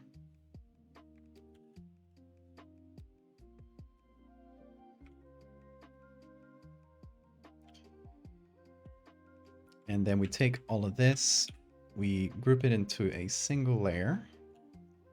Maybe we just keep it on normal like this, because it doesn't bother me as much. And clean this up a little bit. We got a signature. Let's see if that reads after all the effects. It does. Okay, so we cleaned up this area that was too dark, made some of the edges a bit easier to see, added some little bit more shadow underneath the hive. Oh, Bean is really scary right now. He opened his eyes and they were completely white. I want to see if I can. Bean can. He's definitely gonna wake up.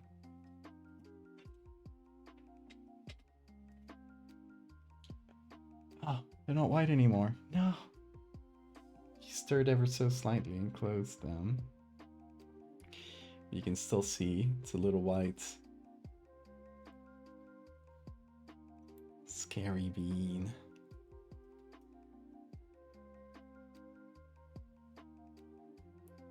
Let's see, will he open them again? Trying to not make a lot of noise so I don't stir him again.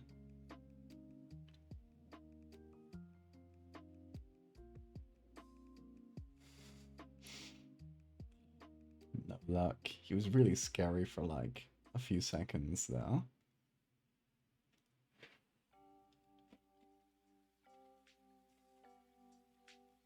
There we go.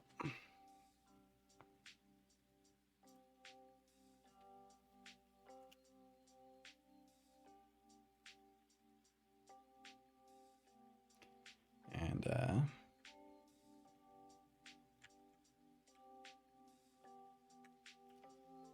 let's not forget the googlies, which I can put in.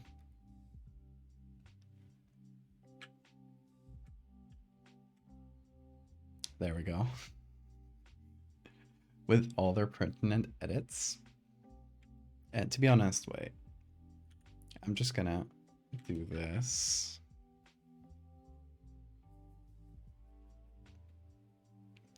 Now that's more like it.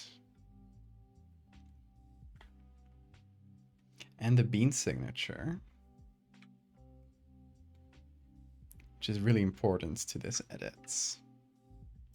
Oh yeah, and we should add dust and stuff. It's kind of important because we have reduced that quite a bit by blurring the whole image and stuff. So I want to add a little bit of like white dust like that, and maybe an inverted version. Put it on multiply and change the levels. There we go. Okay, so let me just move it because it's currently conflicting with the other one. There we go. Gonna flip it, move it around. And that serves as like darker dust. Right now it's a lot of it. But by using the levels, we can choose how much of it we want, essentially.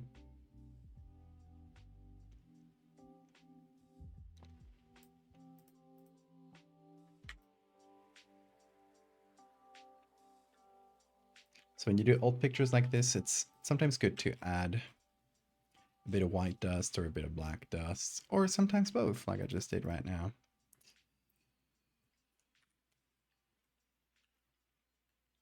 Just like something that contrasts against the background. So you usually want to choose the one that contrasts the most.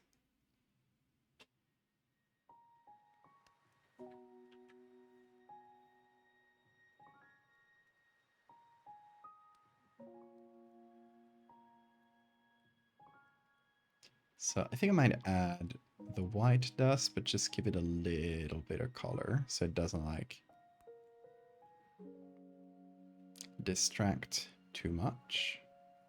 And the black dust is not doing that much for us, so...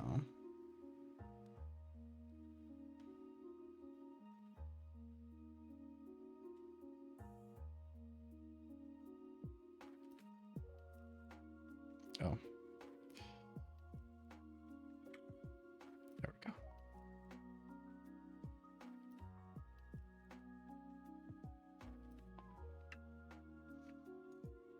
All right.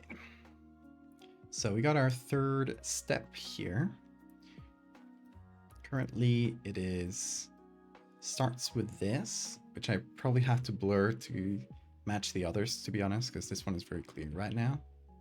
Continues with the larvae starting to build the hive, and now goes on to the entire hive being built. I think I might want to sharpen it a bit more, actually.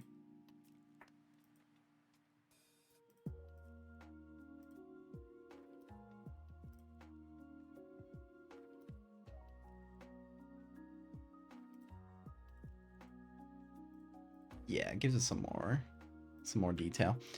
Anyway, yeah, we got the hive slowly being built from this initial sting that happens right here.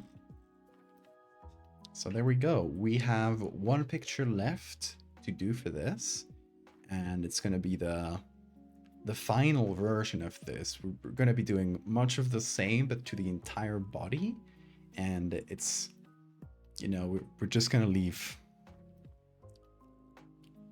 like, it's going to be basically just a huge hive with like part of the face attached to it, a little bit of an arm like hanging off to the side. Like, it's barely a person anymore. I don't know if it's even going to be standing on two legs. That's going to be the last edit for this. So yeah, I'm excited to do that. Probably next week, I guess we'll see. But yeah, it's getting to be quite late. Nearly 4 hours of stream. So that is what we're going to call it for tonight. How about that? Yeah, thank you for sticking around, even though it was a bit of a later stream. Tomorrow, we got a free day, so, you know, it's like one of those days that I put in the schedule to finish stuff that I've done in the past that I haven't quite finished.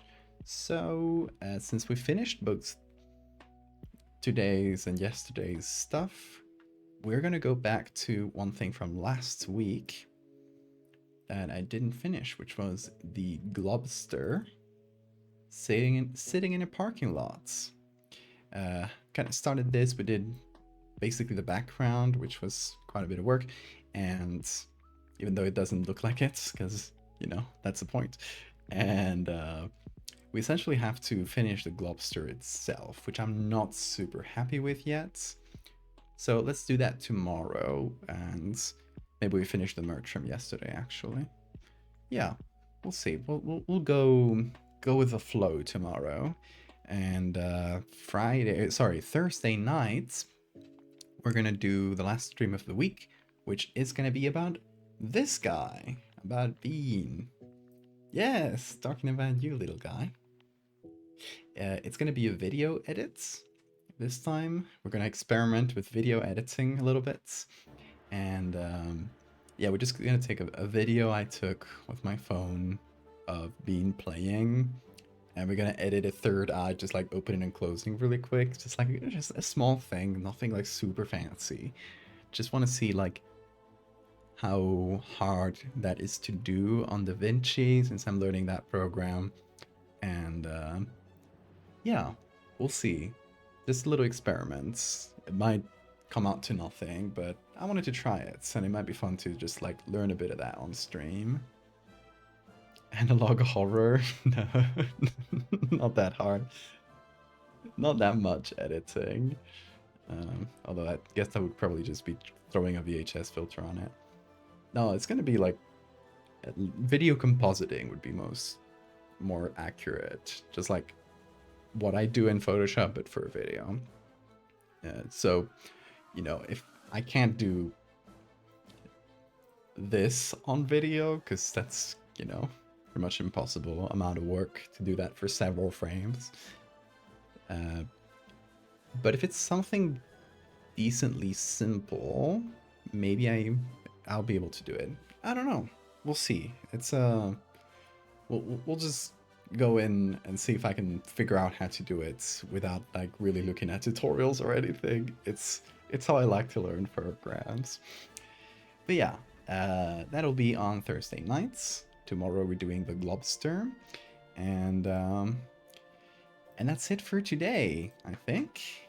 Thank you all for coming here. Thank you all for chatting, and I will see you on the next one. So, folks, I hope you take care. See you tomorrow.